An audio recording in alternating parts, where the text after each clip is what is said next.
नास्त्य सद्धेतु सतसद्धेतु कम तथा सत्य सद्धेतु कम नास्ति सद्धेतु कम सत्कुतः ज्ञानांश प्रदाने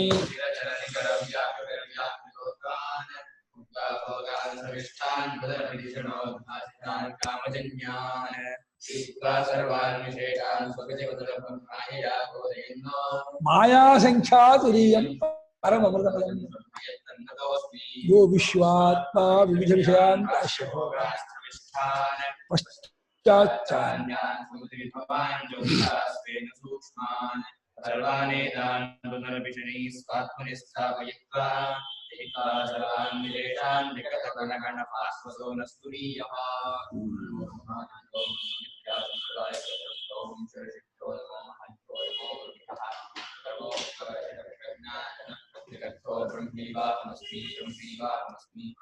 स्मृतिपुराणानाम् करुणालयं नमामि भगवत्पादं शङ्करं शङ्कराचार्यं केशवं बादरायणं सूत्रभाष्यकृतौ वन्दे भगवन्तो पुनः पुनः सद्गुरुभ्यो नमः वन्दे तं सच्चिदानन्दं यतिवर्यं महामतिं वेदान्तसारित्यं गुरुं प्रणतोऽस्मि हन्तां सम्प्रदायज्ञं जय्यवीन्द्रं सदाश्रयं सद्गुरुं सच्चिदानन्दं सदाचार्यं समाश्रये श्री सच्चिदानन्देन्द्र सरस्वती महासद्गुरुभ्यो नमः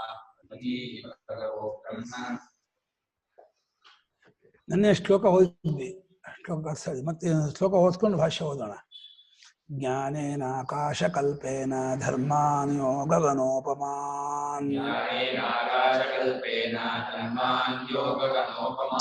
ज्ञेया भिन्नेन सम्बुद्धस्तं वन्दे द्विपदाम्बरम्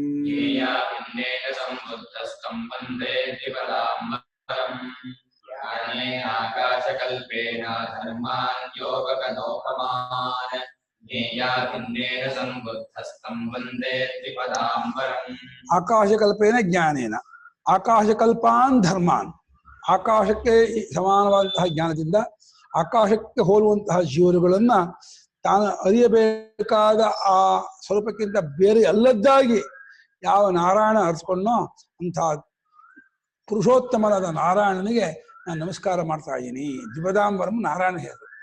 ಅಂತಹ ನಾರಾಯಣನಿಗೆ ನಮಸ್ಕಾರ ಮಾಡ್ತಾ ಇದ್ದೀನಿ ಅಂತ ಗೌಡಪಾದರು ಮಂಗಳ ಶ್ಲೋಕ ಮಾಡ್ತಾ ಇದ್ದಾರೆ. ಇದರಿಂದ ತುಂಬಾ ತಪ್ಪು ಅಭಿಪ್ರಾಯ ಮಾಡ್ಕೊಂಡಿದ್ದಾರೆ. ಈ ಒಂದೇ ಪ್ರಕರಣ ಗೌಡಪಾದರದ್ದು, ಹಿಂದಿನ ಮೂರು ಅವರದ್ದಲ್ಲ ಅಂತ. ಮಂಗಳ ಶ್ಲೋಕ ಇಲ್ಲಿಂದ ಮಾಡಿರೋದ್ರಿಂದ ಇಲ್ಲಿಂದ ಮುಂದಕ್ಕೆ ಅವರ ಗ್ರಂಥ ಅಂತ ಕೆಲವು ಜನ ಅಭಿಪ್ರಾಯ. ಹಾಗೇನಿಲ್ಲ. ಬೇರೆ ಪರವಾದಗಳನ್ನು ಖಂಡನೆ ಮಾಡುವಾಗ ಸ್ವತಂತ್ರ ಶಾಸ್ತ್ರ ಮಾಡ್ಕೊಂಡು ಖಂಡನೆ ಮಾಡುವ ಪದ್ಧತಿ ಉಂಟು. ಆಕಾಶೇನ ಈಶದ್ ಅಸಮಾಪ್ತಂ ಆಕಾಶಕಲ್ಪಂ. ಆಕಾಶದೊಡನೆ ಸಮಾನವಾಗೋದು ಸ್ವಲ್ಪ ಕಮ್ಮಿ ಆಗಿರೋದು ಆಕಾಶಕಲ್ಪ. ಈಶದ್ ಅಸಮಾಪ್ತವು ಕಲ್ಪ ಪ್ರಯೋಗ ಅಂತ ವ್ಯಾಕರಣ ಸೂತ್ರ. ಕಲ್ಪ ಅನ್ನೋ ಪ್ರಯೋಗ ಸ್ವಲ್ಪ ಅದಕ್ಕೆ ಕಮ್ಮಿ ಆಗಿರೋದು, ಆಕಾಶವಾಗೋದಕ್ಕೆ ಸ್ವಲ್ಪ ಕಮ್ಮಿ ಆಗಿರೋದು ಆಕಾಶಕಲ್ಪ ಅಂತೆ. ಅದೇ ಇದು ಆಕಾಶಕ್ಕಿಂತ ಹೆಚ್ಚಿಂದಿದೋ. ಆದರೂ ಬೇರೆ ಉದಾಹರಣೆ ಇಲ್ವಲ್ಲ, ಆಕಾಶಕ್ಕಿಂತ ದೊಡ್ಡದಾದ ಉದಾಹರಣೆ ಇಲ್ವಲ್ಲ, ಅಥವಾ ಬ್ರಹ್ಮಕ್ಕೆ ನಾರಾಯಣ ಸಮಾನವಾದ ಉದಾಹರಣೆ ಇಲ್ವಲ್ಲ.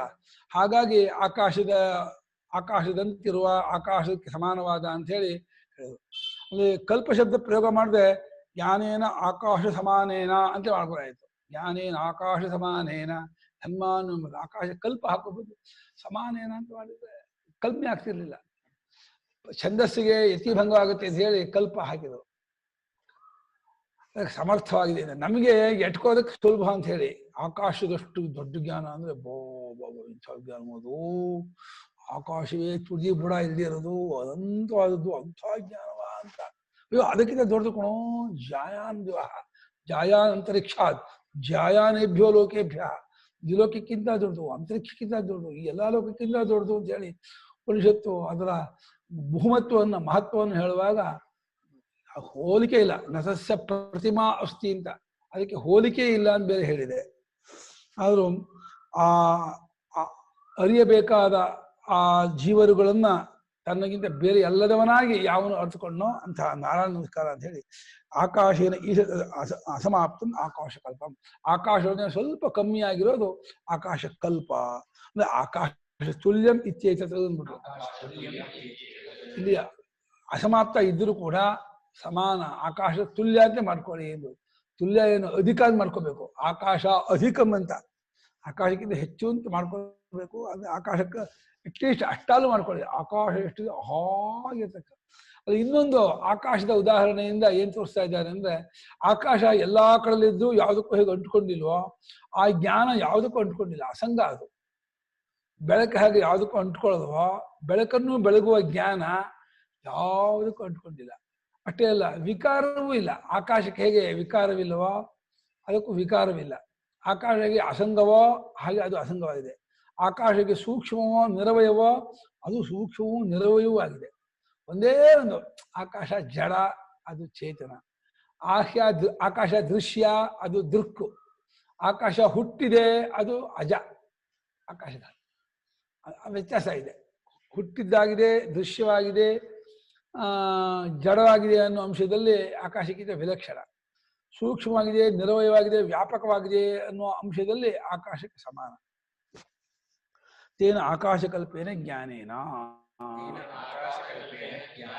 ಇಂಥ ಆಕಾಶಕ್ಕೆ ಹೋಲುವ ಆಕಾಶದಂತಿರುವ ಜ್ಞಾನದಿಂದ ಅಂತ ಅರ್ಥ. ಏನು ಆ ಜ್ಞಾನದಿಂದ ಏನ್ ಮಾಡಿದ? ಕಿಂ ಧರ್ಮಾನ್ ಆತ್ಮನಃ. ಧರ್ಮಾನ್ ಮೂಲ ಪದ, ಆತ್ಮನಃ ದ್ವಿತೀಯ ಬಹುವಚನ. ಆತ್ಮರುಗಳನ್ನು ಅಂತ ಅರ್ಥ. ಆತ್ಮನಃ ಪಂಚಮಿ ಅಲ್ಲ, ಷಷ್ಠಿ ಅಲ್ಲ. ಆತ್ಮಾನಃ ಅಲ್ಲ, ಅದು ಪಂಚಮಿ ಷಷ್ಠಿ ಇರಲ್ಲ, ಬರಲ್ಲ ಆತ್ಮನಃ. ದ್ವಿತೀಯ ಬಹುವಚನ ಬರುತ್ತೆ. ಇದು ದ್ವಿತೀಯ ಬಹುವಚನ ಇಟ್ಕೋಬೇಕು. ಆತ್ಮರುಗಳನ್ನು, ಜೀವರುಗಳನ್ನು ಅಂತ ಅರ್ಥ. ಕಿಂ ವಿಶಿಷ್ಟಾನ್, ಎಂಥ ಜೀವರುಗಳನ್ನು? ಗಗನೋಪಮಾ. ಗಗನಂ ಉಪಮಾ ಯೇಷಾಂತೆ ಗಗನೋಪಮಾಃ. ತಾನ್ ಆತ್ಮನಃ ಗಗನೋಪಮಾನ್. ಗಗನಂ ಅಂದರೆ ಆಕಾಶವು, ಉಪಮಾನ ಹೋಲಿಕೆಯು. ಗಗನವೇ ಆಕಾಶವೇ ಹೋಲಿಕೆಯು ಯಾವ ಜೀವರುಗಳಿಗೋ. ಆಕಾಶದಂತೆ ಪ್ರತಿಯೊಬ್ಬ ಜೀವರು ಇರೋರು ಅಂತ. ಆಕಾಶದಂತೆ ನಿರವಯವಾಗಿ, ಸೂಕ್ಷ್ಮವಾಗಿ, ಇಂದ್ರಿಯ ಗ್ರಾಹ್ಯವಾಗದೇ ಇರುವಂಥವರಾಗಿದ್ದಾರೆ. ಆಕಾಶವೇ ಹೋಲಿಕೆಯು ಯಾವ ಜೀವರುಗಳಿಗೋ ಆ ಜೀವರುಗಳು ಆಕಾಶೋಪಮರು. ಅಂಥ ಆಕಾಶದಂತೆ ಇರುವಂತಹ ಆತ್ಮರುಗಳನ್ನ ಇಲ್ಲ ಜೀವರುಗಳನ್ನ ಅಂತ. ಜೀವ ಅಂತ ಅನ್ನಿಸ್ಕೊಂಡದ್ದು ಇದ್ರ ಕಡೆಯಿಂದ, ಉಪಾಧಿ ಕಡೆಯಿಂದ, ವ್ಯವಹಾರದ ಕಡೆಯಿಂದ. ಸ್ವರೂಪದ ಕಡೆಯಿಂದ ಜೀವರಲ್ಲ. ಜೀವ ಅನ್ನೋರು ಯಾರು ಇಲ್ಲ ಇಲ್ಲಿ. ಜೀವ ಪ್ರಾಣಧಾರಣೆ ಅಂತ. ಪ್ರಾಣಾದ್ಯಭಿಮಾನ ಪಡ್ಕೊಂಡಾಗ ಜೀವನ ಆಗ್ತಾನೆ ಹೊರತು ಅಭಿಮಾನ ಬಿಟ್ಟಾಗ ಆಗಲೇ ಅವನು ಪರಮಾತ್ಮ. ಎರಡು ರೂಪ ಇಲ್ಲ, ಒಂದು ಅವಿದ್ಯಾ ರೂಪ, ಒಂದು ಪರಮಾರ್ಥ ರೂಪ. ಅವಿದ್ಯಾ ರೂಪದಿಂದ ಜೀವನಂತೆ ತೋರ್ತಾನೆ, ಇರೋ ರೂಪದಿಂದ ಅವನು ಸ್ವಚ್ಛಿದಾನಂದ ಸ್ವರೂಪನೇ ಆಗಿದ್ದಾನೆ. ಪ್ರತಿಯೊಬ್ಬರು ಪರಮಾತ್ಮನೇ. ಪರಮಾತ್ಮರಲ್ಲದೆ ಇರೋರು ಯಾರೂ ಇಲ್ಲ ಈ ಜಗತ್ತಲ್ಲಿ. ಜ್ಞಾನಸ್ಯ ಏವ ಪುನರ್ವಿಶೇಷಣಂ ಜ್ಞೇಯೈ ಧರ್ಮೈ ಆತ್ಮಭಿ ಅಭಿನ್ನಂ.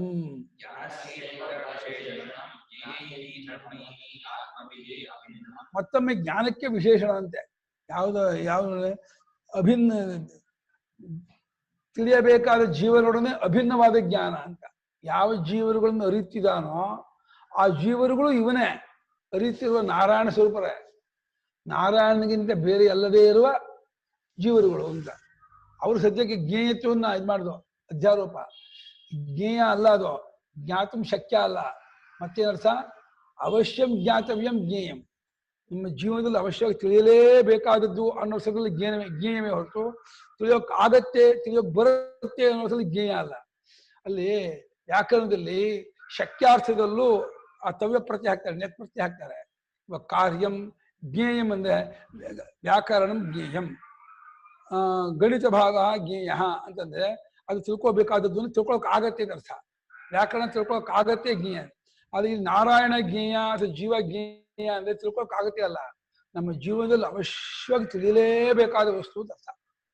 ನಾವು ಎಷ್ಟೋ ತಿಳ್ಕೊಬೇಕು ಅಂದ್ಕೊಂಡಿದೀವಲ್ಲ, ಆ ತಿಳ್ಕೊಬೇಕು ಅಂತ ಅಂದ್ಕೊಂಡದ್ರಲ್ಲಿ ಜೀವಾಗಿ ಅವಶ್ಯವಾಗಿ ತಿಳಿಯಬೇಕಾದ ಇವನು ಅಂತ ಒಂದು ಅಧ್ಯಾರೋಪ, ಜ್ಞೇಯತ್ವ ಅಧ್ಯಾರೋಪ ಮಾಡಿ ಇದು ಜ್ಞೇಯವಲ್ಲ ಅಂತ ಅಪವಾದ ಮಾಡೋಕ್ಕೆ, ಅನಾತ್ಮವು ಜ್ಞೇಯವಲ್ಲ ಅಂತ ಅಪವಾದ ಮಾಡೋಕ್ಕೆ ಆತ್ಮನಲ್ಲಿ ಜ್ಞೇಯತ್ವವನ್ನು ಅಧ್ಯಾರೋಪ ಮಾಡಿದ್ರು. ಹಾಗಾಗಿ ತನಗಿಂತ ಅಭಿನ್ನವಾದ ಜೀವರುಗಳೆಂಬ ಧರ್ಮಗಳೊಡನೆ ಜೀವರುಗಳೊಡನೆ ಅಭಿನ್ನವಾಗಿರೋದು ಆ ಜ್ಞಾನ. ಆ ನಾರಾಯಣನ ಜ್ಞಾನ ತಿಳಿಯಬೇಕಾದ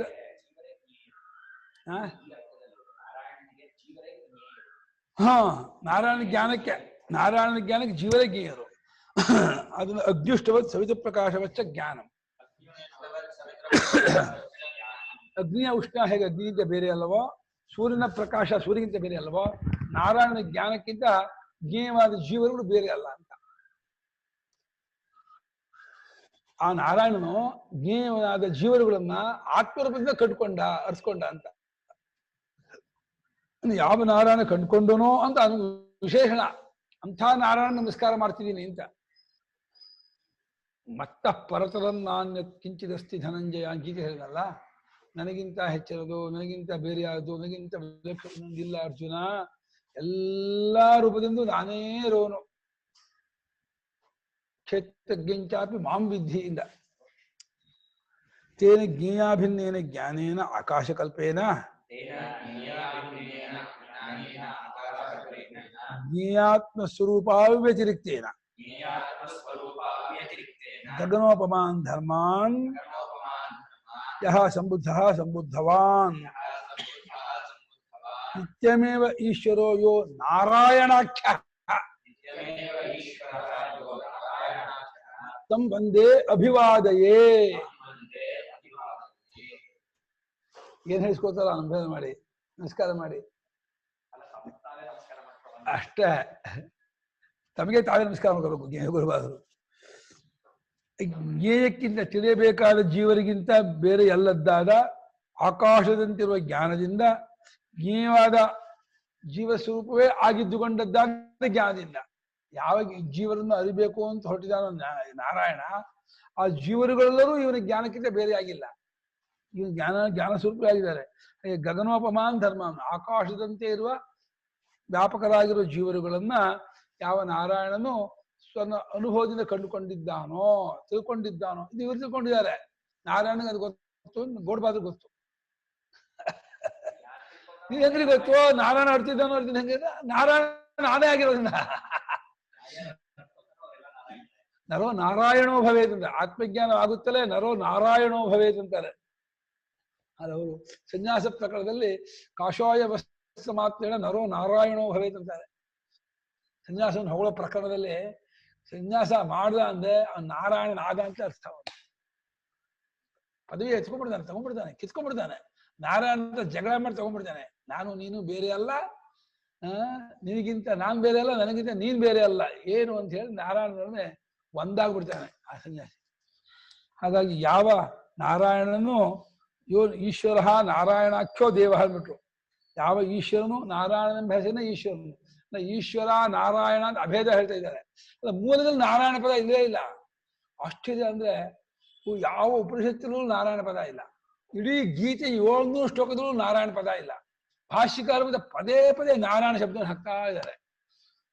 ಪದೇ ಪದೇ ಅಂದ್ರೆ ಪಕ್ಕಾ ನಾರಾಯಣ ಸಂಪ್ರದಾಯದವರವರು.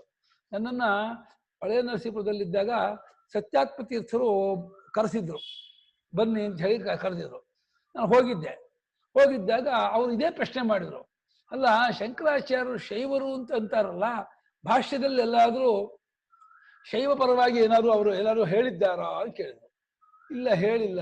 ಏನ್ ಹೇಳಿದ್ದಾರೆ ಅಂದ್ರೆ, ಎಲ್ಲಾ ಕಡೆಯಲ್ಲೂ ಎಲ್ಲೂ ನಾರಾಯಣ ಪದ ಮೂಲದಿದ್ದು ನಾರಾಯಣನ ಎತ್ತಿದ್ದಾರೆ. ಭೌಮಸ್ಯ ಬ್ರಹ್ಮಣ ನಾರಾಯಣಾಖ್ಯಂ ನಾರಾಯಣಾಖ್ಯೋ ವಿಷ್ಣು ಭೌಮಸ್ಯ ಬ್ರಹ್ಮಣ ಗೀತೆಯಲ್ಲೂ ಆರಂಭ ಮಾಡಿದ್ದಾರೆ. ಅನೇಕ ಅಂತರ್ಯಾಮಿ ಬ್ರಾಹ್ಮಣರು ನಾರಾಯಣ ತಗೊಂಡಿದ್ದಾರೆ. ಇಲ್ಲ, 4 ಮತ್ತೆ ನಾರಾಯಣ ಶೈವ ಅವತಾರ ಶಿವ ಶಿವ ಶಿವ ಅಂತಾರಲ್ಲ, ಅಲ್ಲ, ಇವರು ಶೈವ ಶಿವ ಅನ್ನೋದು ಬೇರೆ. ನಾವು ವೇದಾಂತ ಶಿವ ಶಾಂತಂ ಶಿವಂ ಅಂತೀವಲ್ಲ, ನಾರಾಯಣ ತತ್ವವನ್ನೇ ಶಿವ ಅಂತೀವಿ. ಅದು ಕಲ್ಪನಾರಹಿತ ಮಂಗಳ ಸ್ವರೂಪ, ಅವನೇ ನಾರಾಯಣ, ಅವನೇ ಶಿವ, ಅವನೇ ಅಭೇದ ಅಲ್ಲ ಅವನು. ಮತ್ತೆ ಪಾರ್ವತಿಪತಿ ಕೈಲಾಸವಾಸಿ ಹಾಗೆ ಆ ತರಹದ್ದಾದ ವರ್ಣನೆ ಎಲ್ಲೂ ಕಾಣಲ್ಲಪ್ಪ. ಅದು ಪುರಾಣದಲ್ಲಿ ಇರ್ತಕ್ಕದ್ದು. ಮತ್ತೆ ಭಾಷ್ಯಕಾರರು ಮಾತ್ರ ಒಂದೇ ಒಂದು ಜಾಗದಲ್ಲೂ ಈ ಅರ್ಥದಲ್ಲಿ ಶೈವ ಪುರಾಣದ ಅರ್ಥದಲ್ಲಿ ಶಿವ ಪರಾಮರ್ಶೆ ಮಾಡಿಲ್ಲ. ಅದು ನೋಟ್ ಮಾಡ್ಕೊಡ್ರಪ್ಪ, ಇವ್ರು ಹೇಳ್ತಿದ್ದಾರೆ ಸ್ವಾಮಿಗಳು, ನೋಟ್ ಮಾಡ್ಕೊಡ್ರಿ ಅಂತ ಅವ್ರ ಶಿಷ್ಯರಿಗೆ ಹೇಳಿದ್ರು. ಮಾಡ್ಕೊಳ್ಳಿ, ಏನ್ ಪರವಾಗಿಲ್ಲ ಅಂತಂದೆ. ಅಲ್ಲ, ನಿಮ್ಮಲ್ಲೇ ಎಲ್ಲರೂ ಮತ್ತೆ ಈ ಭಸ್ಮ ಸಂಪ್ರದಾಯ ಯಾತಕ್ಕೆ ಬಂತು ಅಂದ್ರು. ಭಸ್ಮ ಸಂಪ್ರದಾಯಕ್ಕೂ ಸ್ವಾಮಿಗಳೇ ಈ ಸಂಪ್ರದಾಯಕ್ಕೂ ಸಂಬಂಧ ಇಲ್ಲ. ಸ್ಮಾರ್ತರಲ್ಲಿ ನಾವು ಶಿವನನ್ನು ಆರಾಧನೆ ಮಾಡ್ತೀವಿ, ನಾರಾಯಣನ ಆರಾಧನೆ ಮಾಡ್ತೀವಿ. ನಮ್ಗೆ ಪಂಚಾಯತ್ ನಾವು ಎಲ್ಲರೂ ನಮ್ಗೆ ಆ ಭೇದ ಇಲ್ಲ. ವಿಷ್ಣು ಹೆಚ್ಚು ಶಿವ ಕಮ್ಮಿ, ಶಿವ ಹೆಚ್ಚು ವಿಷ್ಣು ಕಮ್ಮಿ ಏನಿಲ್ಲ. ಒಂದೇ ತತ್ವವೇ ಕಲ್ಪನಾರಹಿತವಾದದ್ದಾಗ ಶಿವ, ಮಂಗಳ ಸ್ವರೂಪರಾದ ಶಿವ ಅಂತೀವಿ. ಅವನನ್ನೇ ಸಮಸ್ತ ಜೀವರಿಗೂ ಆಧಾರನಾದಾಗ ನಾರಾಯಣ ಅಂತೀವಿ. ಅವನೇ ಇಂದ್ರಿಯಕ್ಕೆಲ್ಲ ಒಡೆಯನು, ಪಂಚಭೂತಕ್ಕೆಲ್ಲ ಒಡೆಯನು ಅಂದಾಗ ಅವನ ಗಣಪತಿ ಅಂತೀವಿ. ಶಕ್ತಿ ಸ್ವರೂಪಿಯಾಗಿ ತೋರ್ಕೊಂಡಾಗ ದೇವಿ ಅಂತ ಹೇಳ್ತೀವಿ. ಎಲ್ಲಾ ಜಗತ್ತನ್ನು ತನ್ನ ತಗೊಳ್ತಾನೆ ಆದಿತ್ಯ ಅಂತೀವಿ. ನನಗೆ ಒಂದೇ ಪರತತ್ವಕ್ಕೆ ಏಕಸ್ತದ್ ವಿಪ್ರ ಬಹುಧಾ ವದಂತಿ ಅಂತ ಹೇಳಿ ಏನಾದ್ರೆ ಅದನ್ನೇ ನಾವು ಹೇಳದೆ ಹೊರತು ನಾವು ಸಗುಣ ಸಾಕಾರಕ್ಕೆ ಜಾಸ್ತಿ ನಾವು ಒತ್ತು ಕೊಡೋದಿಲ್ಲ. ಅದನ್ನ ಇಟ್ಕೋತೀವಿ. ಯಾಕೆಂದ್ರೆ ಮಂದ ಮಧ್ಯಮಾಧಿಕಾರಿಗಳು ಬೇಕು, ಉಪಾಸನಾ ಪದ್ಧತಿ ಬೇಕು, ಪೂಜಾ ಪದ್ಧತಿ ಬೇಕು, ಒಪ್ಕೋತೀವಿ. ಆದ್ರೆ ಹೆಚ್ಚು ಕಮ್ಮಿ ಎಲ್ಲ ನಾವು ಮಾಡೋದಿಲ್ಲ ಅಂತ ಅನ್ನೋದೆ.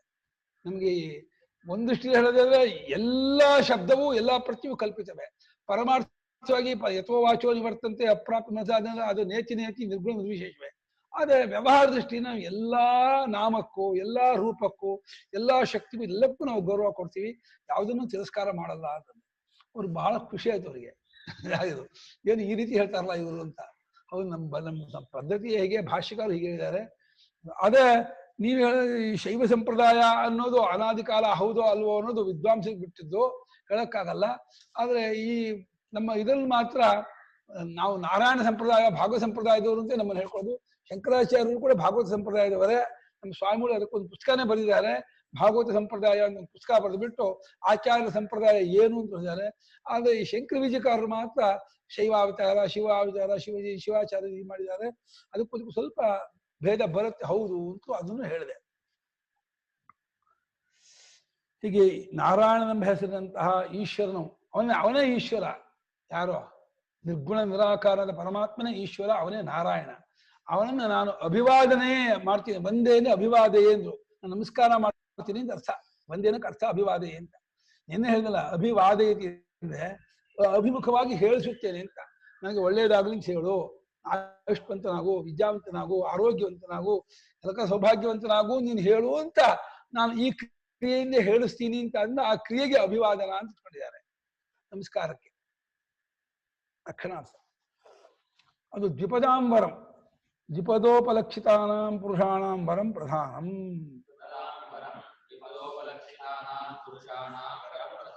ಆ ನಾರಾಯಣನು ದ್ವಿಪದಾಂಬರನು ಅಂದ್ರೆ ಎರಡು ಕಾಲುಗಳಿಂದ ಉಪಲಕ್ಷಿತವಾಗಿರುವಂತಹ ಪುರುಷರಿದೆ ಅಲ್ಲ, ಪುರುಷರು ಮನುಷ್ಯರು. ಪುರುಷರು ಗಂಡಸರು ಅಂತಲ್ಲ, ಮನುಷ್ಯರು ಅಂತ ಅರ್ಥ. ಅವನಿಗೆ ಪುರುಷೋತ್ತಮ ಅಂತ ಹೆಸರು. ಆ ಪರಮಾತ್ಮನಿಗೆ ಪುರುಷೋತ್ತಮ, ಅವನು ನಾರಾಯಣ ಪುರುಷೋತ್ತಮ, ದ್ವಿಪದಾಂಬರ ಅಂತ ಹೇಳಿ ಕರೆಸ್ಕೊಂಡವನು. ಅಂಥ ಪುರುಷೋತ್ತಮನಾದ ನಾರಾಯಣನನ್ನ ನಾನು ನಮಸ್ಕಾರ ಮಾಡ್ತಿದ್ದೀನಿ ಅಂತ ಹೇಳಿದ್ದಾರೆ ಬೋಡಪಾದರು. ಪುರುಷೋತ್ತಮ ಇತ್ಯಭಿಪ್ರಾಯ ಬರದೇ ಬಿಟ್ಟಲ್ಲ, ಪುರುಷೋತ್ತಮಂ ಇತ್ಯಭಿಪ್ರಾಯ. ಪುರುಷೋತ್ತಮನನ್ನು ನಾನು ಅಭಿವಾದಯೇ ನಮಸ್ಕರಿಸುತ್ತೇನೆ ಅಂತ ಹೇಳಿ ಅದಕ್ಕೆ ಅರ್ಥ. ಇಲ್ಲಿ ಉಪದೇಷ್ಟೃ ನಮಸ್ಕಾರ ಮುಖೇನ ಜ್ಞಾನಜ್ಞೇಯ ಜ್ಞಾತೃಭೇದರಹಿತಂ ಪರಮಾರ್ಥ ತತ್ವ ದರ್ಶನಂ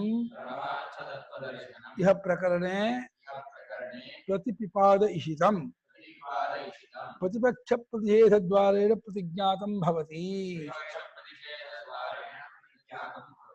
ಶಂಕರಾಚಾರ್ಯರು ಈ ಶ್ಲೋಕದಿಂದ ಒಂದು ಉಪಸಿದ್ಧಾಂತ ತೆಗಿತಾ ಇದ್ದಾರೆ. ಏನ್ ತೆಗಿತಾ ಇದ್ದಾರೆ ಅಂದ್ರೆ, ಉಪದೇಷ್ಟವಾಗಿರುವ ನಾರಾಯಣ ನಮಸ್ಕಾರ ಮಾಡ್ತಿದ್ದಾರೆ ಅಂತ ಹೇಳ್ತಿದ್ದಾರೆ. ನೋಡಿ, ಶಂಕರಾಚಾರ್ಯರು ನಾರಾಯಣನೇ ಗೌಡಪಾದಕ್ಕೆ ಉಪದೇಶ ಮಾಡಿದ್ದು ಅನ್ನೋದು ಒಪ್ಪಿದ್ದಾರೆ. ಉಪದೇಷ್ಟವಾಗಿರುವ ನಾರಾಯಣನಿಗೆ ನಮಸ್ಕಾರ ಮಾಡುವ ಮೂಲಕ ಏನ್ ಹೇಳ್ತಿದ್ದಾರೆ, ಜ್ಞಾನ ಜ್ಞೇಯ ಜ್ಞಾತ ಈ ಭೇದವಿಲ್ಲದ್ದು. ಅದು ಯಾವುದೋ ಆ ನಾರಾಯಣವೆಂಬ ತತ್ವವು ಅರಿಯುವವನು, ಅರಿಯುವ ಸಾಧನ, ಅರಿಯಬೇಕಾದ ವಿಷಯ, ಈ ತ್ರಿಪುಟಿ ಮೂರು ಇದೆಯಲ್ಲ, ಪ್ರಮಾತ ಪ್ರಮಾಣ ಪ್ರಮೇಯ, ಜ್ಞಾತ ಜ್ಞಾನ ಜ್ಞೇಯ. ಹಾಗೆ ಈ ತ್ರಿಪುಟಿ ಇಲ್ಲದ್ದಾಗಿರುವ ಇದು ವ್ಯವಹಾರದಷ್ಟಕ್ಕೆ ತೋರಿಕೆ ಹೊರತು ಪರಮಾರ್ಥವಾಗಿ ಈ ತ್ರಿಪುಟಿ ಇಲ್ಲ.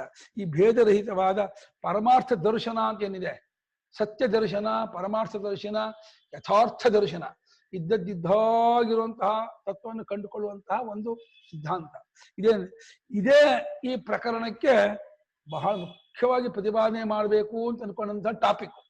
ಪ್ರತಿಪಿಪಾದ ಇಷಿತಂ, ಪ್ರತಿಪಾದಯಿತು ಇಷ್ಟಂ, ಪ್ರತಿಪಿಪಾದ ಇಷಿತಂ, ಪ್ರತಿಪಾದನೆ ಮಾಡಬೇಕು ಅಂತ ಇಷ್ಟಪಟ್ಕೊಂಡಂತಹ ಒಂದು ಪ್ರಕರಣ. ಅಂದ್ರೆ ಏನಾಯ್ತು, ಈ ಅಲಾತ ಶಾಂತಿ ಪ್ರಕರಣದಲ್ಲೂ ಕೂಡ ಈ ತತ್ವನ್ನೇ ನಾವು ಪ್ರತಿಪಾದನೆ ಮಾಡ್ತೀವಿ ಎಂದು. ಹಾಗಾದ್ರೆ ಬೇರೆ ಮತ್ತೆ ಖಂಡನೆ ಮಾಡ್ತೀವಲ್ಲ ಅಂದ್ರೆ ಅದಕ್ಕೆ ಹೇಳ್ತಿದ್ದಾರೆ ಪ್ರತಿಪಕ್ಷ ಪ್ರತಿಷೇಧ ದ್ವಾರೇಣ. ಅದು ಎರಡು ಉದ್ದೇಶ. ಮಂದಮತಿಗಳು ಮಧ್ಯಮತಿಗಳು ಅದು ಸರಿಯಾದಂತಹ ಮಾರ್ಗವೇ ಅಂತ ಭ್ರಾಂತರಾಗಿ ಹೋಗ್ಬಿಟ್ಟು ದಾರಿ ತಪ್ಪದೇ ಇರಲಿ ಅನ್ನೋದು ಒಂದು ಉದ್ದೇಶ. ಅದನ್ನ ಅಲ್ಲಗಳೆದ್ರು ಇದೇ ತೀರ್ಮಾನವಾಗುತ್ತೆ ಅಂತ ಇನ್ನೊಂದು ಉದ್ದೇಶ. ಹುಟ್ಟತ್ತೆ ಅಂತ ಹೇಳುವಂತಹ ವಾದಿಗಳು, ಅಂದ್ರೆ ಇದ್ದದ್ದು ಹುಟ್ಟತ್ತೆ ಅಂತ ಹೇಳುವ ವಾದಿಗಳು, ಇಲ್ಲದ್ದನ್ನು ಹುಟ್ಟತ್ತೆ ಅಂತ ಹೇಳುವಂತಹ ವಾದಿಗಳು, ಎರಡನ್ನೂ ಖಂಡನೆ ಮಾಡಿದ್ರೆ ಹುಟ್ಟಿಲ್ಲ ಅನ್ನೋದು ಒಂದು ಹೊಸ ಸಿದ್ಧಾಂತ ಇದಾಗತ್ತೆ. ಇಬ್ಬರ ಜಗಳ ಮೂರನೇ ಲಾಭ ಅಂತ. ಸಾಂಖ್ಯರಿಗೂ ವೈಶೇಷಿಕರಿಗೂ ಜಗಳ ಹತ್ತಿಸ್ಬಿಟ್ಟು, ಹೌದು ಕಣ ನೀನ್ ಹೇಳ್ದು ಕರೆಕ್ಟು, ಇಲ್ಲದ್ದು ಹುಟ್ಟಲ್ಲ, ನೀನ್ ಹೇಳ್ದು ಕರೆಕ್ಟ್ ಕಣ, ಇದ್ದದ್ದು ಹುಟ್ಟಬೇಕಾಗಿಲ್ಲ, ಇದ್ದದ್ದು ಇದ್ದೇ ಇರುತ್ತೆ, ಹುಟ್ಟಬೇಕಾಗಿಲ್ಲ, ಇಲ್ಲದ್ದು ಅಂತ ಅದನ್ನ ಅದು ಹುಟ್ಟೋದಿಲ್ಲ, ಅದನ್ನ ಹುಟ್ಟಿಲ್ಲ ಅಂತ ಆಗತ್ತೆ ಅಂತ ಹೇಳಿ ಇವರಿಬ್ಬರ ಜಗಳದಿಂದ ತಾವು ಲಾಭ ಪಡ್ಕೊಂಡ್ಬಿಟ್ರು. ಹುಟ್ಟಿಲ್ಲ ಅನ್ನುವಂತಹ ಸಿದ್ಧಾಂತವನ್ನು ಎತ್ತಿಬಿಟ್ರು. ಅದರಿಂದಲೂ ಕೂಡ ನಮ್ಮ ಪರಮಾರ್ಥ ದರ್ಶನವನ್ನ ನಾವು ಮುಮುಕ್ಷುವಿಗೆ ತಿಳಿಸ್ಕೊಡ್ಬಹುದು ಎಂಬ ಉದ್ದೇಶದಿಂದ ಈ ಒಂದು ಪ್ರಕರಣವನ್ನ ಪರಮಾರ್ಥ ತತ್ವ ತಿಳಿಸ್ಕೊಡೋದೇ ಮುಖ್ಯ ಉದ್ದೇಶ. ಅದರ ಪ್ರಸಂಗದಿಂದ ಬೇರೆ ಪ್ರತಿಪಕ್ಷವನ್ನು ಖಂಡನೆ ಮಾಡೋದ್ರ ಮೂಲಕ ಈ ತತ್ವ ತಿಳಿಸ್ಕೊಡ್ತೀವಿ. ಅದನ್ನು ಇಲ್ಲಿ ಪ್ರತಿಜ್ಞೆ ಮಾಡಂಗೆ ಆಯ್ತು ಅಂತ. ಈ ಯೋಗಕ್ಕೆ ಒಂದು ಹೆಸರು, ಈ ಪರಮಾರ್ಥ ದರ್ಶನ ಯೋಗಕ್ಕೆ ಇದು ಅಧುನಾ ಅದ್ವೈತ ದರ್ಶನ ಯೋಗಸ್ಯ ನಮಸ್ಕಾರ ತತ್ಸ್ತುತಯೇ. ಮೊದಲನೇ ಶ್ಲೋಕದಲ್ಲಿ ಆ ಸಂಪ್ರದಾಯ ಕರ್ತೃವಾದ ನಾರಾಯಣ ನಮಸ್ಕಾರ, ಎರಡನೇ ಶ್ಲೋಕದಲ್ಲಿ ದರ್ಶನಕ್ಕೆ ನಮಸ್ಕಾರ ತಗೊಳ್ಳಿ. ಅದ್ವೈತ ದರ್ಶನಕ್ಕೆ ನಮಸ್ಕಾರ ಮಾಡ್ತಿದ್ದಾರೆ. ಅಧುನಾ ಅಂದ್ರೆ ಈಗ, ಅದ್ವೈತ ದರ್ಶನವೆಂಬ ಯೋಗ ಇದೆಯಲ್ಲ, ಅದೇ ಅದ್ವೈತ ಯೋಗ, ಆ ಯೋಗಕ್ಕೆ ನಮಸ್ಕಾರ ಮಾಡ್ತಾ ಇದ್ದೀನಿ ಅಂತ ಇದ್ದಾರೆ. ಇಂಥ ಉತ್ತಮವಾದ ಯೋಗ ಇದು, ಅಂಥ ದರ್ಶನ ಇದು, ಲೋಕೋತ್ತರವಾದಂತಹ ಪರಮಾರ್ಥ ಸತ್ಯ. ಆ ದರ್ಶನಕ್ಕೆ ನಮಸ್ಕಾರ ಮಾಡ್ತೀನಿ ಅಂತ ಹೇಳ್ತಾ ಇರೋದು ಯಾತಕ್ಕೆ ಅಂದ್ರೆ ಆ ದರ್ಶನವನ್ನು ಹೊಗಳೋದಕ್ಕಾಗಿ. ತತ್ ಸ್ತುತಯೇ, ಇಂಥ ವಿಶಿಷ್ಟವಾದ ದರ್ಶನ ಇದು, ಇಂಥ ಮಹತ್ತರವಾದದ್ದು. ಇದನ್ನು ಕಂಡುಕೊಂಡರೆ ಜನ್ಮ ಸಾರ್ಥಕ್ಯತೆ, ಕೃತಕೃತ್ಯತೆ, ಪರಮಶಾಂತಿ, ಮೋಕ್ಷ, ಆನಂದ, ಅವನಿಗೆ ಸಂಪೂರ್ಣ ಶಾಂತಿ ಅನ್ನೋದು ಅವನಿಗೆ ಉಂಟಾಗುತ್ತೆ ಅನ್ನೋ ಕಾರಣದಿಂದ ಅದನ್ನು ಹೊಗಳಬೇಕು ಆ ದರ್ಶನವನ್ನ. ಅದಕ್ಕೋಸ್ಕರ ನಮಸ್ಕಾರ ಮಾಡೋದ್ರ ಮೂಲಕ ದರ್ಶನವನ್ನು ಹೊಗಳುತ್ತಾ ಅದಕ್ಕಾಗಿ ಒಂದು ಶ್ಲೋಕ ನಡೆಸ್ತಾ ಇದ್ದಾರೆ. ಅಸ್ಪರ್ಶ ಯೋಗೋ ವೈ ನಾಮ ಸರ್ವಸತ್ವ ಸುಖೋಹಿತಃ ಅವಿವಾದೋ ವಿರುದ್ಧಶ್ಚ ದೇಶಿತಸ್ಥಂ ನಮಾಮ್ಯಹಂ. ಸ್ಪರ್ಶಯೋಗೋ ವೈ ನಾಮ ಸರ್ವಸತ್ವಸುಖೋಹಿತಃ ವಿವಾದೋ ವಿರುದ್ಧಶ್ಚ ದೇಶಿತಸ್ಥಂ ನಮಾಮ್ಯಹಂ. ಸ್ಪರ್ಶಯೋಗಃ ವೈ ನಾಮ ಸರ್ವಸತ್ವಸುಖಃ ಹಿತಃ ಅವಿವಾದಃ ಅವಿರುದ್ಧಃ ಚ ದೇಶಿತಃ ತಂ ನಮಾಮಿ ಅಹಂ. ವೈ ನಾಮ ಅನ್ನೋದು ಬ್ರಹ್ಮಜ್ಞಾನಿಗಳು ಪ್ರಸಿದ್ಧವಾದದ್ದು ಅನ್ನೋದು ಅರ್ಥ ಹೇಳುತ್ತೆ. ಪ್ರಸಿದ್ಧಾರ್ಥ ದ್ಯೋತಕ ನಿಪಾತ ಅಲ್ಲವೇ? ಸ್ಪರ್ಶ ಯೋಗ ಅಂತ ಅಲ್ಲವೇ? ಅದಕ್ಕೆ ಹೇಳ್ತಾರೆ ಜ್ಞಾನಿಗಳು, ತತ್ವಜ್ಞಾನಿಗಳು, ಬ್ರಹ್ಮಜ್ಞಾನಿಗಳು ಆ ಜ್ಞಾನಕ್ಕೆ ಯಾವುದಕ್ಕೂ ತಗುಲಿಕೊಳ್ಳದ, ಅಂಟಿಕೊಳ್ಳದ, ಯಾವ ಸಂಬಂಧವೂ ಇಲ್ಲದೆ ಇರುವ ಸಂಪೂರ್ಣ ಅನಾತ್ಮ ಸಂಬಂಧವನ್ನು ಬಿಟ್ಟುಕೊಂಡಂತಹ ಯೋಗ ಅದು. ಅದು ವಿಯೋಗವನ್ನು ಯೋಗ ಅಂತ. ಮಗೆ ಅಮಂಗಳವಾರವನ್ನು ಮಂಗಳವಾರ ಅಂತಾರೋ, ಅರಿಶಿನ ಕುಂಕುಮ ಖಾಲಿ ಆಗಿದೆ ಹೆಚ್ಚಿದೆ ಅಂತಾರೆ ಮನೆಯಲ್ಲಿ. ಕುಂಕುಮ ಹೆಚ್ಚಿದೆ, ಅರಿಶಿನ ಹೆಚ್ಚಿದೆ ಅಂದ್ರೆ ಇಲ್ಲ ಅಂತ ಅರ್ಥ. ಏನ್ರಿ ಹೆಚ್ಚಿದೆ ಮತ್ತೆ ಯಾಕೆ ಬರೀ ಹಾಗೆ ಹೇಳುವ ವಾಡಿಕೆ ಅದು. ಅರಿಶಿನ ಕುಂಕುಮ ಹೆಚ್ಚಿದೆ ಅಂತ ಲೀಸ್ಟಲ್ಲಿ ಬರಿಬೇಕಾದ್ರೆ ಅರಿಶಿನ ಕುಂಕುಮ ಇಲ್ಲ ಮನೆಯಲ್ಲಿ ಕಾಗದ ಬರಿಬಾರ್ದು ಅಂತ. ಲೀಸ್ಟ್ ಬರಿಬೇಕಾದ್ರೆ ಅರಿಶಿನ ಕುಂಕುಮ ಇಲ್ಲ ತರಬೇಕು, ಬರಿಬಾರ್ದು. ಕುಂಕುಮ ಹೆಚ್ಚಿದೆ, ಅರಿಶಿನ ಹೆಚ್ಚಿದೆ ಅಂದ್ರೆ ಅರ್ಥ ತರಬೇಕು ಅಂತ ಅರ್ಥ. ರೋಗ ಮೇಲಾಗಿದೆ ಅಂದ್ರೆ ವಾಸಿ ಆಗಿದೆ ಅಂತ ಅರ್ಥ ಮಾಡ್ತಾರಲ್ಲ. ಮೇಲಾಗಿದೆ ಅಂದ್ರೆ ಹೆಚ್ಚಾಗಿದೆ, ರೋಗ ಮೇಲಾಗಿದೆ ಅಂದ್ರೆ ವಾಸಿ ಆಗಿದೆ ಅಂತ ಅದು ಭಾಷೆ. ಹಾಗೆ ಮೇಲಾಗೋದು ಅಂದ್ರೆ ಹೆಚ್ಚಾಗೋದು, ಇಲ್ಲಿ ಹೆಚ್ಚಿದೆ ಅಂತಂದ್ರೆ ಯಾವುದಕ್ಕೂ ತೆಗೆದುಕೊಳ್ಳದೇ ಇರುವಂತಹ ಯೋಗವನ್ನ ಸ್ಪರ್ಶ ಯೋಗ, ಸ್ಪರ್ಶ ಯೋಗ ಅಂತ ಹೇಳ್ತಾರೆ. ಆ ಯೋಗ ಎಲ್ಲ ಸತ್ವ ಅಂದ್ರೆ ಜೀವ, ಎಲ್ಲರಿಗೂ ಸುಖವೂ ಮತ್ತು ಹಿತವು. ಸುಖ ಇದು ಕೆಲವು ಈ ಜಿಂಜರ್ ಚಾಟ್ ಅಂತ ಬರುತ್ತೆ. ಆ ಜಿಂಜರ್ ಚಾಟು ಬಾಯಿ ಹಾಕೊಂಡ್ರೆ ಬಹಳ ಸುಖ ಇರುತ್ತೆ. ಅದೇ ತುಂಬಾ ಬಾಯಿಗೆ ಅದು ಹಿತ ಅಲ್ಲ, ಅದು ಹೊಟ್ಟೆಗೆ ಒಳ್ಳೆಯಲ್ಲ. ಸ್ವಲ್ಪ ಜಾಸ್ತಿ ತಿಂದ್ಬಿಟ್ರೆ ಒಂದ್ಸಲ ಹೊಟ್ಟೆಯಲ್ಲಿ ತೊಸೆ ಶುರು ಆಗ್ಬಿಡುತ್ತೆ. ಕೆಲವು ನಮ್ಮ ಬಾಲ್ಯದಲ್ಲಿ ಇದ್ದಾಗ ಈ ಹಾಗಲಕಾಯಿ ಗೊಜ್ಜಾಗ ನಂಗ್ ಬೇಡ ಕಹಿ ತಿಂದ್ವಿ. ದಡ್ಡ, ಅದು ಒಳ್ಳೇದು, ತಿನ್ನು, ಕಹಿ ಅದೇನು, ನಾಲಿಗೆ ಕಹಿ, ಹೊಟ್ಟೆಗೆ ಒಳ್ಳೇದು ಅನ್ನೋರು. ನಮ್ ನಾಲಿಗೆಗೆ ಸುಖವಲ್ಲವಾದರೂ ಹೊಟ್ಟೆಗೆ ಹಿತ. ಕೆಲವು ನಾಲಿಗೆಗೆ ಸುಖ, ಹೊಟ್ಟೆಗೆ ಅಹಿತ. ಅದು ಈ ದರ್ಶನ ಇದೆಯಲ್ಲ ಸುಖವೂ ಹೌದು ಹಿತವೂ ಹೌದು ಅಂತ ಇದ್ದಾರೆ. ಸರ್ವಸತ್ವ ಸುಖ, ಸರ್ವಸತ್ವ ಹಿತ. ಸತ್ವ ಅಂದ್ರೆ ಜೀವ, ಜೀವ ಶಬ್ದಕ್ಕೆ ಸತ್ವ ಪ್ರಾಣಿಗಳು ಅಂತ. ಎಲ್ಲಾ ಪ್ರಾಣಿಗಳಿಗೂ ಸುಖವೂ ಹಿತವೂ ಆಗಿದೆ. ಅಷ್ಟೇ ಅಲ್ಲ, ಯಾರಿಗೂ ಇದು ವಾದಕ್ಕೆ ಅವಕಾಶ ಇಲ್ಲ. ಯಾಕೆ ಹೇಳಿ? ಅದ್ವೈತ ಇದು, ಅವಿವಾದ, ಮತ್ತು ಯಾರಿಗೂ ವಿರುದ್ಧವೂ ಅಲ್ಲ, ಎಲ್ಲವನ್ನೂ ಒಳಗೊಂಡಿರೋದು. ಹೇಗೆ ಅವಸ್ಥೆ ಒಳಗಿರೋ ಪದಾರ್ಥಕ್ಕೆ ವಿರೋಧ ಅಲ್ವೋ, ಎಚ್ಚರಕ್ಕೂ ಕನಸಿಗೂ ವಿರೋಧ ಇರ್ಬೋದು. ಎಚ್ಚರದ ಒಳಗಿರೋ ಯಾವ ಪದಾರ್ಥಕ್ಕೂ ಎಚ್ಚರ ಅವಸ್ಥೆ ವಿರೋಧ ಅಲ್ಲಪ್ಪ. ಇಲ್ಲಿ ಎಷ್ಟೇ ಮಳೆ ಬರಲಿ, ಎಷ್ಟೇ ಬೆಂಕಿ ಬರಲಿ, ಏನೇ ಫ್ಲಡ್ ಆಗಲಿ, ಏನೇ ಗಲಾಟೆ ಆಗಲಿ, ಬಾಂಬ್ ಆಗಲಿ, ಎಚ್ಚರ ಅವಸ್ಥೆಗೆ ಅದು ವಿರುದ್ಧ ಅಲ್ಲಪ್ಪ. ಎಚ್ಚರದ ಅವಸ್ಥೆ ಒಳಗೆ ಎಲ್ಲ ಏನ್ ತೋರ್ಕೊಳ್ಳಿ ಅಂತ. ಹಾಗೆ ಈ ಪರಮಾರ್ಥ ತತ್ವದ ಒಳಗೇನೆ ಎಲ್ಲಾ ದರ್ಶನಕಾರರು, ವಾದಿಗಳು ಎಲ್ಲರೂ ಇರುವರಾದ್ರಿಂದ ನಮಗೆ ಯಾರು ವಿರುದ್ಧರಲ್ಲ ಮತ್ತು ಯಾರು ವಾದಕ್ಕೂ ವಿಷಯರಲ್ಲ. ಅವಿವಾದ ಮತ್ತು ಅವಿರುದ್ಧ, ವಾದವೂ ಇಲ್ಲದ ವಿರೋಧವೂ ಇಲ್ಲದೆ ಇರತಕ್ಕಂತಹ ಒಂದು ದರ್ಶನವನ್ನ ಯಾವ ಶಾಸ್ತ್ರ ಮತ್ತು ಗುರುಗಳು ಉಪದೇಶ ಮಾಡಿದರೋ ಆ ದರ್ಶನಕ್ಕೇ ನಮಸ್ಕಾರ ಮಾಡ್ತಾ ಇದ್ದೀನಿ ಅಂತ ಇದ್ದಾರೆ. ದೇಶಿತಂ ನಮಃ. ದೇಶಿತ ಅಂದ್ರೆ ಉಪದಿಷ್ಟ, ದೇಶಿತ ನಾಮ ಉಪದಿಷ್ಟಂ. ದಿಶ ಅತಿಸರ್ಜನೆ ಧಾತು. ದೇಶಿತಂ ಉಪದಿಷ್ಟಂ, ಏನ ಶಾಸ್ತ್ರೇನ ಉಪದಿಷ್ಟಂ, ಏನ ಗುರುನಾವ ಉಪದಿಷ್ಟಂ, ಉಪದಿಷ್ಟಂ ತತ್ ತತ್ವಂ ತತ್ ಉಪದಿಷ್ಟಂ ಸಂಪ್ರಾಯ ನಮಾಮಿ ಅಂತ. ಯೋಗ ನಮಸ್ಕರಿಸ್ತೇನೆ ಅಂತ. ದೇಶಿಕ ಅಂದ್ರೆ ಗುರುಗಳು, ಆಚಾರ್ಯರು. ದಿಶತಿ ಇತಿ ದೇಶಿಕ ಆಚಾರ್ಯ. ದೇಶಿತ ಅಂದ್ರೆ ಉಪದೇಶಿಸಲ್ಪಟ್ಟ ಒಂದು ವಿಚಾರ, ಜ್ಞಾನ ಅಥವಾ ಶಾಸ್ತ್ರ, ಅದು ದೇಶಿತ ಒಂದು ಸಂಪ್ರದಾಯ. ಸ್ಪರ್ಶನಂ ಸ್ಪರ್ಶ ಸಂಬಂಧ ನ ವಿದ್ಯತೆ ಯಸ್ಯ ಯೋಗಸ್ಯ ಕೇನಚಿದಪಿ ಕದಾಚಿದಪಿ ಸಹ ಸ್ಪರ್ಶ ಯೋಗ ಬ್ರಹ್ಮಸ್ವಭಾವ ಏವ. ಸ್ಪರ್ಶನಂ ಸ್ಪರ್ಶಃ ಸಂಬಂಧಃ ನ ವಿದ್ಯತೆ ಯಸ್ಯ ಯೋಗಸ್ಯ ಕೇನಚಿತ್ ಕದಾಚಿದಪಿ ಸಹ ಸ್ಪರ್ಶಯೋಗಃ ಬ್ರಹ್ಮಸ್ವಭಾವಾತ್ ಏವ. ಸ್ಪರ್ಶನಂ ಸ್ಪರ್ಶ, ಮುಟ್ಟುವಿಕೆಯೇ ಸ್ಪರ್ಶ. ತಗೊಳ್ಳೋದು, ಮುಟ್ಟೋದು, ಸಂಬಂಧವಾಗೋದು, ಕೂಡೋದು ಅಂತ. ಅದು ಯಾವುದಕ್ಕಿಲ್ಲವೋ, ಯಾವ ಯೋಗಕ್ಕಿಲ್ಲವೋ, ಯಾವುದರಲ್ಲೂ ಇಲ್ಲ, ಯಾವಾಗಲೂ ಇಲ್ಲ, ಹೇಗೂ ಇಲ್ಲ.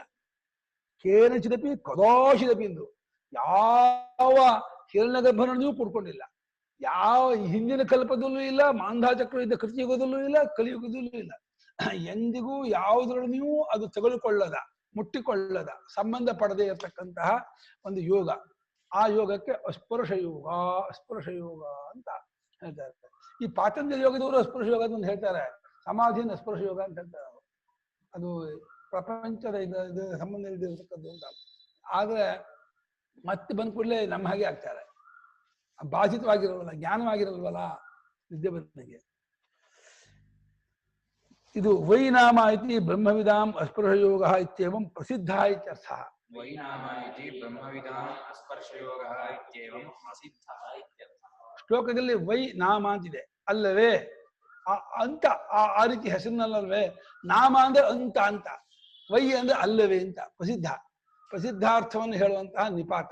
ನಾಮ ಅನ್ನೋದು ವ್ಯಕ್ತಿಗಾದ ಕಿನ್ನಾಮ ತವ ಅನ್ನೋ ನಿನ್ನ ಹೆಸರೇನು ಅಂತ. ಆದ್ರೆ ಮಾನಾಮ ವಿಗ್ರಹವತ್ತೆ, ಮಾನಾಮ ಆಗದೇ ಇರ್ಲಿ ಆ ಅರ್ಥವು ನಾಮ ಬರುತ್ತೆ. ಹೆಸರೇನು ಅನ್ನುವಾಗ ನಾಮ ನಾಮನಿ ನಾಮನಿ ನಾಮ ನಪುಂಸಕಲಿಂಗ. ಇಲ್ಲಿ ಅವ್ಯಯ ಇದು ವೈನಾಮ ಅನ್ನೋದು. ಅವ್ಯಯವಾದಾಗ ಅಂತ ಅಲ್ಲವೇ, ಸ್ಪರ್ಶ ಯೋಗ ಅಂತ ಅಲ್ಲವೇ ಅಂತ. ಅಂತ ಅಲ್ಲವೇ ಅನ್ನೋದು ಪ್ರಸಿದ್ಧಾರ್ಥವನ್ನು ಹೇಳುವಂತಹ ನಿಪಾತ.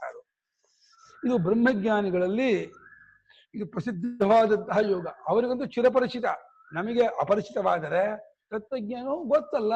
ಹೌದು, ನಮ್ಮ ಸ್ವರೂಪವೇ ಪರಮಾರ್ಥತ್ವ, ಅಜಾದ್ಯವಾದ ಬ್ರಹ್ಮತತ್ವವನ್ನು ಹೇಳ್ತಿದ್ದಾರೆ. ಹೌದು, ನಮ್ಗೆ ಗೊತ್ತು, ನಮ್ಮ ಅನುಭವದಲ್ಲಿದೆ, ನಾವು ಕಂಡುಕೊಂಡಿದ್ದೀವಿ ಅಂತ ಹೇಳಿ ಜ್ಞಾನಿಗಳು ಚಿರಪರಿಚಿತವಾಗಿ ವ್ಯವಹಾರ ಮಾಡ್ತಾರೆ. ನಾವು ಅಪರಿಚಿತವಾಗಿ ಏನೋ ಒಂದು ಹೇಳ್ತಿದ್ದಾರೆ ಕಣ್ರಿ, ಏನೋ ಒಂದು ವಿಷಯ ಹೇಳ್ತಿದ್ದಾರೆ, ಏನೋ ಅದಂತೆ, ನಮ್ಗೆಲ್ಲ ಆತ್ಮವಂತೆ, ನಾವೆಲ್ಲ ಬ್ರಹ್ಮರಂತೆ, ಹುಟ್ಟೇ ಇಲ್ವಂತೆ, ನಮ್ಗೆ ಹಸಿವೆ ಇಲ್ವಂತೆ, ಬಾಯಾರಿಕೆನೇ ಇಲ್ವಂತೆ, ಸಾಯೋದೇ ಇಲ್ವಂತೆ, ಇದೇನ್ರಿ ಇದು ಹೊಸ ಹೇಳ್ತಿದ್ದಾರೆ ಅಂತ ನಾವು ಅಂತೆಕಂತೆ ಸಂತೆ ವಿಚಾರ ತಗೊಳ್ತೀವಿ. ಅವರು ಹೌದಲ್ವೇ, ಹಾಗೆ ಇದೆಯಲ್ವೇ, ನಮ್ಮ ಅನುಭವದಲ್ಲಿ ಇಲ್ವೇ, ಏನಿದು ಹೊಸ ಕೇಳ್ತಿದೆಯಲ್ಲ ಅಂತ ಆಶ್ಚರ್ಯ ಪಡ್ತಾರೆ. ಅವ್ರಿಗೂ ಇಷ್ಟೇ ವ್ಯತ್ಯಾಸ. ಅವರು ಕಂಡ್ಕೊಂಡು ಆನಂದವಾಗಿರ್ತಾರೆ, ನಾವು ಗೊತ್ತಿದ್ದೇನೆ ದುಃಖ ಒದ್ದಾಡ್ತಿರ್ತೀವಿ. ಅವರು ಬ್ರಹ್ಮಜ್ಞಾನಿಗಳಿಗೆ ಅಸ್ಪರ್ಶ ಯೋಗ ಅಂತ ಹೇಳಿ ಇದು ಪ್ರಸಿದ್ಧವಾಗಿದೆ. ಸಚ ಸರ್ವಸತ್ವ ಸುಖ ಸಹ ಯೋಗ ಅಂತ. ಆ ಯೋಗವು ಎಲ್ಲಾ ಸತ್ವಕ್ಕೂ, ಸತ್ವ ಅಂದ್ರೆ ಪ್ರಾಣಿ ಅಂತ, ಎಲ್ಲಾ ಪ್ರಾಣಿಗಳಿಗೂ ಸುಖ ಹಿತ.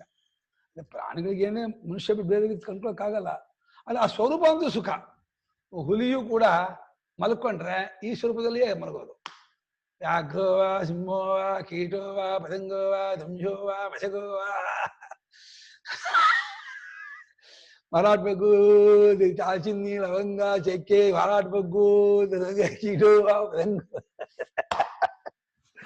ನಾಗರಾಜ ಭಾರಿ ಇಷ್ಟ ಅದು. ಕೀಟೋವ ಪತಂಗೋವ ದಂಶೋವ ಮಶಕೋವ ಯದ್ಭವಂತಿ ತದಾ ಭವಂತಿ. ಯಾರ್ಯಾರಾಗಿದ್ದು ನಿದ್ದೆಯಲ್ಲಿ ಎಲ್ಲರೂ ಅವ್ರ ತಮ್ಮ ಕಳ್ಸ್ಕೊಂಡೇ ಅಲ್ಲಿ ಹೋಗ್ಬೇಕು. ಪರಮಾತ್ಮ ಒಂದೇ ಒಂದು ಇದು ಮಾಡಿದ್ದಾನೆ, ನನ್ನ ಹತ್ರ ಬರ್ಬೇಕಾದ್ರೆ ನಿಮ್ ಬಾಲ ಮುಚ್ಕೊಂಡು ಬರ್ಬೇಕು, ನಿಮ್ ಬಾಲ ಸುತ್ಕೊಂಡು ಬಂದೆ ನಾನು ಸೇರಿಸ್ಕೊಳ್ಳಲ್ಲ ಅಂತಿದ್ದಾನೆ.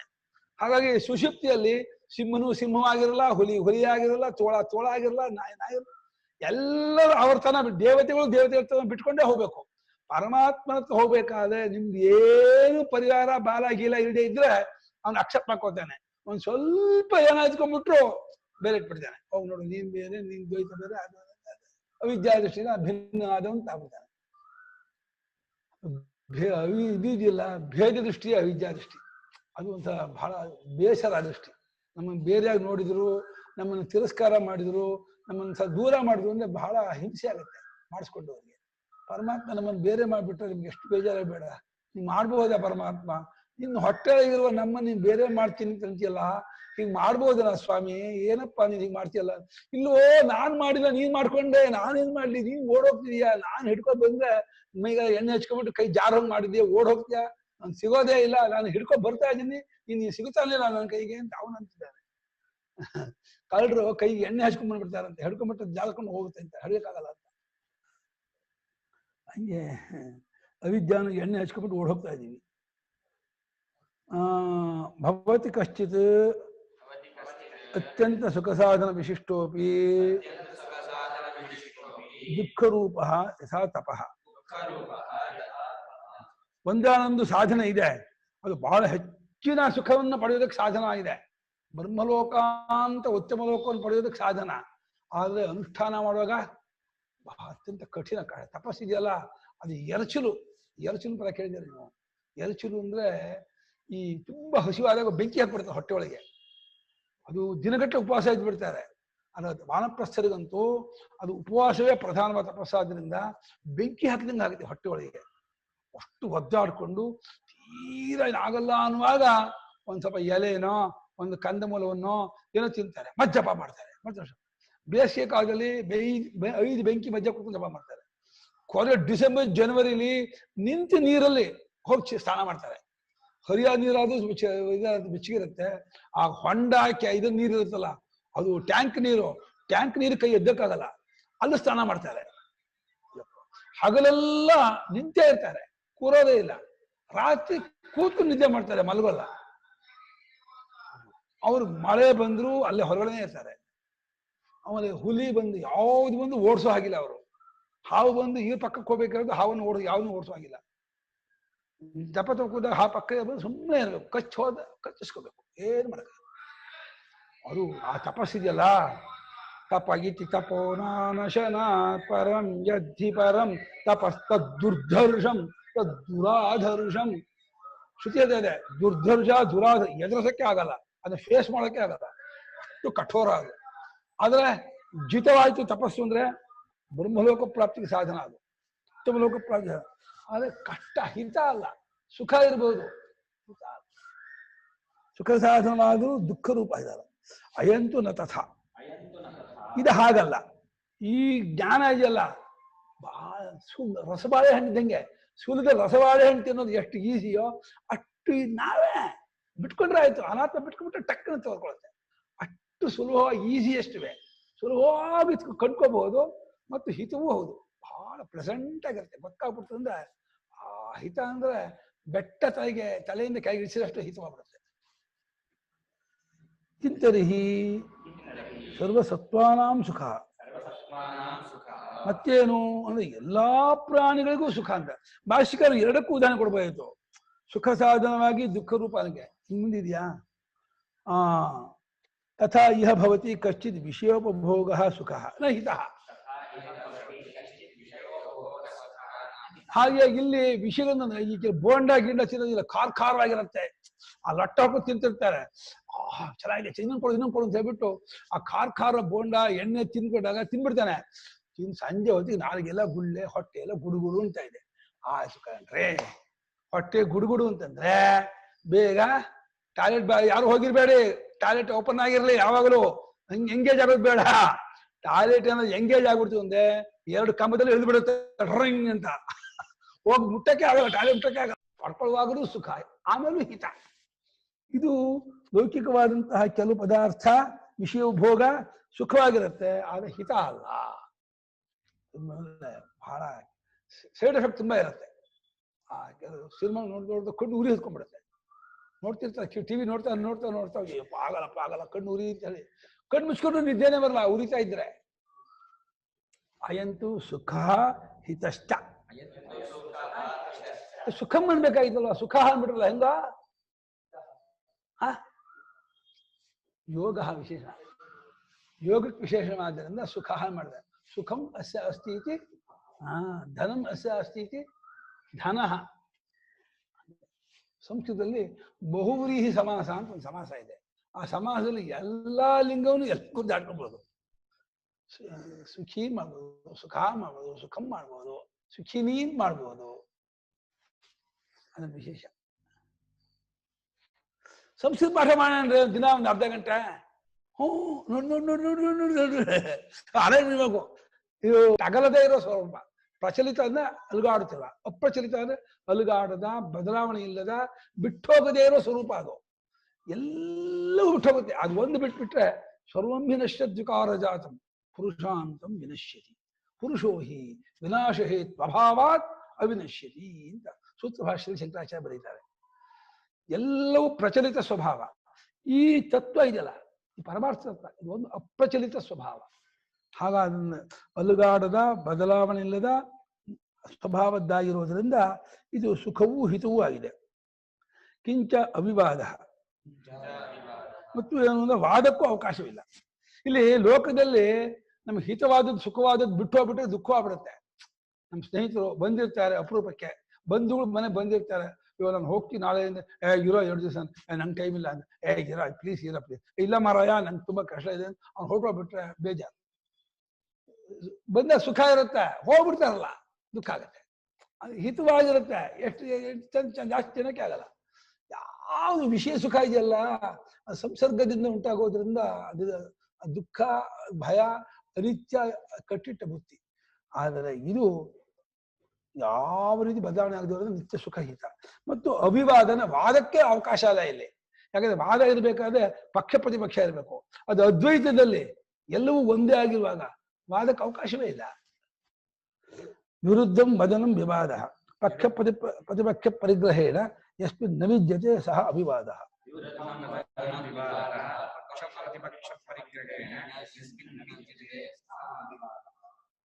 ವಿವಾದ ಅಂದ್ರೆ ವಿರುದ್ಧಂ ವದನಂ ವಿವಾದನ. ವಿ ಅನ್ನೋದು ವಿರುದ್ಧಾರ್ಥ ಹೇಳುತ್ತೆ ಅಂತ ಇದ್ದಾರೆ. ವಿರುದ್ಧವಾಗಿ ನಾನು ಹೇಳಿದಕ್ಕೆ ಅಲ್ಲ, ಹಾಗಲ್ಲ, ನೀವು ಹೇಳಿದ್ರೆ ನಮಗೂ ವಿರುದ್ಧ ಬಂತು. ಒಬ್ಬನು ಹೇಳಿದಕ್ಕೆ ವಿರುದ್ಧವಾಗಿ ಪ್ರತಿಯಾಗಿ ಇನ್ನೊಂದಾಗಿ ಹೇಳಿದ್ದಾರೆ ವಿರುದ್ಧಂ ವಚನಂ. ಇದು ನಾನು ಪ್ರಪಂಚ ಮಿಥ್ಯೆ ಇಲ್ಲ ಸತ್ಯ ಅಂದ್ರೆ, ನಾನು ಪ್ರಪಂಚ ಮಿಥ್ಯೆ ಅಂತೀನಿ, ನೀವು ಸತ್ಯ ಅಂತಂದ್ರೆ ನಮ್ಮಿಬ್ಬರಿಗೂ ವಿರುದ್ಧ ಬಂತು. ಈಗ ನೀವು ಸತ್ಯ ಅನ್ನೋದನ್ನ ಪ್ರೂವ್ ಮಾಡ್ಬೇಕು, ನಾನು ಸುಳ್ಳು ಅನ್ನೋದನ್ನು ಪ್ರೂವ್ ಮಾಡ್ಬೇಕು. ಅದು ಪ್ರೂವ್ ಮಾಡೋದು ನನ್ನಷ್ಟಿಗೆ ಪ್ರೂವ್ ಆಗಲಿಲ್ಲ, ಅದು ನಿಮಗೆ ಕನ್ವಿನ್ಸ್ ಆಗ್ಬೇಕು. ನೀವು ಸತ್ಯ ಅನ್ನೋದು ನೀವು ಒಪ್ಕೊಂಡ್ರೆ ಆಗಲಿಲ್ಲ, ನೀವು ಸತ್ಯವನ್ನು ಹೇಳ್ತೇಳಿ ನನಗೆ ಒಪ್ಪಿಗೆ ಆಗ್ಬೇಕು. ಅವಾಗ ಐಕಮತ್ಯ ಬರುತ್ತೆ. ಇಲ್ಲ ನಾನು ಸುಳ್ಳು ಅಂತ ಹೇಳಿದ್ದು ನಿಜ ಆಗಿ ನಿಮಗೂ ಅದು ಕನ್ವಿನ್ಸ್ ಆಯ್ತು ಅಂದ್ರೆ ನೀವು ಮುಂಚೆ ಮಾಡ್ಕೊಂಡು ಕೈ ಬಿಡ್ಬೇಕಾಗುತ್ತೆ. ಇಲ್ಲ ನೀವು ಸತ್ಯ ಅಂತ ಹೇಳಿದ್ದು ಸರಿ ಅಂತಾಗಿ ನಾನು ತಪ್ಪು ಸುಳ್ಳು ಅಂದ್ಕೊಂಡು ತಪ್ಪಾಯ್ತು ಅಂದ್ರೆ ನಂದನ್ನು ನಾನು ಬಿಡ್ಬೇಕಾಗತ್ತೆ. ಕೊನೆಯಲ್ಲಿ ಏನ್ ತೀರ್ಮಾನ ಆಗುತ್ತೋ ಅದನ್ನು ಒಪ್ಕೋಬೇಕು. ಆದ್ರೆ ಈ ರೀತಿ ವಾದಿಗಳಲ್ಲಿ ಆರಂಭದಲ್ಲಿ ವಿರುದ್ಧ ವದನ ಇದ್ದೇ ಇದೆ. ಅವರು ಇದು ಹೀಗೆ ಸತ್ಯ ಅಂತ, ಅದು ಇದು ಸತ್ಯ ಅಂತ. ಪಕ್ಷ ಪ್ರತಿಪಕ್ಷ, ಇವು ಒಂದು ಪಕ್ಷ, ಒಂದು ಸಿದ್ಧಾಂತ, ಒಂದು ಪೂರ್ವಪಕ್ಷ. ಇವನಿಗೆ ಅವನು ಪೂರ್ವಪಕ್ಷ, ಅವನಿಗೆ ಇವನು ಪೂರ್ವಪಕ್ಷ. ಅವರವರಿಗೆ ಅವರವರು ಸಿದ್ಧಾಂತಿಗಳೇ. ನನಗೆ ನಾನು ಸಿದ್ಧಾಂತಿ, ನನಗೆ ಅವರು ಪೂರ್ವಪಕ್ಷಿ, ಅವ್ರಿಗೆ ಅವರು ಸಿದ್ಧಾಂತಿ, ನಾನು ಪೂರ್ವಪಕ್ಷಿ. ಈಗ ಪಕ್ಷ ಪ್ರತಿಪಕ್ಷ ಎಲ್ಲರಿಗೂ ಉಂಟು. ಪ್ರತಿಯೊಬ್ಬರು ತಮ್ಮ ಪಕ್ಷ ಸಿದ್ಧಾಂತ ಅಂತ ಅಂದಿದ್ದಾರೆ. ಅವರೆಲ್ಲರಿಗೂ ಇನ್ನೊಬ್ಬರ ಪಕ್ಷ ಪೂರ್ವಪಕ್ಷ. ಇದನ್ನು ಸ್ವೀಕಾರ ಮಾಡಿ ವಾದ ಮಾಡೋದು ಎಲ್ಲಿ ಅದು ಇಲ್ಲವೋ, ಯಾವ ತತ್ವದಲ್ಲಿ ಇಲ್ಲವೋ ಅದು ಅವಿವಾದವಾದ ತತ್ವ ಯೋಗ. ಕಸ್ಮಾತ್ ಯಾಕದು ಅವಿವಾದವಾದ ಯೋಗ? ಯತಃ ಅವಿರುದ್ಧಶ್ಚ, ಯಾಕೆಂದ್ರೆ ಯಾವುದಕ್ಕೂ ವಿರುದ್ಧವೇ ಅಲ್ಲ. ಇಲ್ಲಿ ಒಂದು ಆನೆನ ಒಬ್ಬನ ಆನೆ ಅಂದಾಗ ಇನ್ನೊಬ್ಬ ಆನೆ ಅಲ್ಲ ಅದು ಕಂಬ ಅಂದ್ರೆ ಅದು ವಿರುದ್ಧವಲ್ಲ. ಆನೆ ಒಂದು ಪಾರ್ಟ್ ಆಯ್ತು, ಒಂದು ಭಾಗ, ಕಂಬದಂತೆ ಕಾಲನ್ನು ಮುಟ್ಟಿ ಕಂಬ ಅಂದ, ಅದು ಆನೆ ವಿರುದ್ಧವಲ್ಲ. ಹಾಗೆ ಹೊಟ್ಟೆ ಮುಟ್ಟಿ ಆನೆ ಅಲ್ಲ ಗೋಡೆ ಅಂತ ಅಂದ ಅಂತ ತಿಳ್ಕೊಳ್ಳಿ, ಗೋಡೆ ಅನ್ನೋದು ಆನೆಗೆ ವಿರುದ್ಧವಲ್ಲ. ಹಾಗೆ ಸೊಂಡ್ಲು ಮುಟ್ಬಿಟ್ಟು ಪೈಪು ಇದು ಆನೆ ಅಲ್ಲ ಅಂತ ಅಂದಿದ್ರಿ, ಪೈಪು ಅಂದ್ರು ಕಂಬ ಅಂದ್ರು ಗೋಡೆ ಅಂದ್ರು ಅದು ಆನೆ ಅನ್ನೋ ಜ್ಞಾನಕ್ಕೆ ವಿರುದ್ಧವಲ್ಲ, ಆನೆಯ ಏಕದೇಶ. ಹಾಗೆ ಅದ್ವೈತಕ್ಕೆ ಎಲ್ಲರದು ಏಕದೇಶವಾಗತ್ತೆ ಹೊರತು ವಿರುದ್ಧವಾಗಲ್ಲ. ಅವಿರುದ್ಧ ಯತಃ ಅವಿರುದ್ಧವಾಗಿದೆ. ಆದ್ರಿಂದ ಇದು ಪಕ್ಷ ಪ್ರತಿಪಕ್ಷ ತೆಗೆದುಕೊಂಡು ಮಾಡಿಕೊಳ್ಳುವಂಥದ್ದಲ್ಲ, ಅವಿವಾದ ಇದು. ಯಹ ಈದೃಶಃ ಯೋಗ ದೇಶಿತಃ ಉಪದಿಷ್ಟ ಶಾಸ್ತ್ರೇಣ ತನ್ನಮಾಮಿ ಅಹಂ ಪ್ರಣಮಾಮಿ ಇತ್ಯರ್ಥಃ. ಯಾವ ಈ ತರಹದ್ದಾದ ಯೋಗವನ್ನ ಶಾಸ್ತ್ರ ಉಪದೇಶ ಮಾಡಿದ್ಯೋ ಅಂಥ ಶಾಸ್ತ್ರಕ್ಕೆ ನಮಸ್ಕಾರ, ಶಾಸ್ತ್ರವನ್ನು ಹೇಳುವಂತ ಗುರುಗಳಿಗೆ ನಮಸ್ಕಾರ, ಆ ಗುರುಗಳು ಹೇಳಿದ ಶಾಸ್ತ್ರ ಆ ಯೋಗಕ್ಕೆ ನಮಸ್ಕಾರ. ಶಾಸ್ತ್ರ ಉಪದೇಶ ಮಾಡಿದ ಯೋಗ, ಯೋಗ ಶಾಸ್ತ್ರ ಕಾರಣವಾಗಿರುವ ನಾರಾಯಣ, ಎಲ್ಲರಿಗೂ ನಮಸ್ಕಾರ ಅಂತ ಇದ್ದಾರೆ. ಮೊದಲನೇ ಶ್ಲೋಕ ನಾರಾಯಣ ಮಾಡಿ, ನಾರಾಯಣ ವಾಣಿಯಾದ ಶಾಸ್ತ್ರಕ್ಕೆ ನಮಸ್ಕಾರ ಮಾಡಿ, ಶಾಸ್ತ್ರ ಉಪದೇಶ ಮಾಡಿದ್ದಾದ ಯೋಗಕ್ಕೂ ನಮಸ್ಕಾರ ಮಾಡಿ. ತನ್ನಮಾಮಿ ಅಹಂನ ಪ್ರಣಮಾಮಿ ಪ್ರಕರ್ಷಣೆ ನಮಾಮಿ, ಪೂರ್ಣವಾಗಿ ಪ್ರಕ್ವೀಭಾವಂ ಕರೋಮಿ, ಪೂರ್ಣವಾಗಿ ಬಗ್ಗಿದ್ದೀನಿ ನಾನು, ಅದಕ್ಕೆ ನಾನು ಸರೆಂಡರ್ ಆಗಿ ಒಪ್ಪಿಸ್ಕೊಂಡ್ಬಿಟ್ಟಿದ್ದೀನಿ. ಅದೇ ಅದು ಪರಮ ಸತ್ಯ ಅಂತ ಒಪ್ಕೊಳ್ತೀನಿ. ಕಥಂ ದ್ವೈತಿನಃ ಪರಸ್ಪರಂ ವಿರುದ್ಧಂತೆ ಉಚ್ಯತೆ. ದ್ವೈತಿಗಳು ಪರಸ್ಪರ ವಿರುದ್ಧರಾಗಿದ್ದಾರೆ ಇದು ಅಂತಿದೆಯಲ್ಲ, ಅದು ಹೆಂಗೆ ವಿರುದ್ಧ ಅವರು ಪರಸ್ಪರ ಅಂತ ಕೇಳಿದ್ರೆ ಅದನ್ನ ಹೇಳ್ತೀನಿ ಕೇಳಿ. ಭೂತಸ್ಯ ಜಾತಿ ಮಿಚ್ಛಂತಿ ವಾದಿನಃ ಕೇಚಿದೇವ ಹಿ ಅಭೂತಸ್ಯ ಪರೇ ಧೀರಾಃ ವಿವದಂತಃ ಪರಸ್ಪರಂ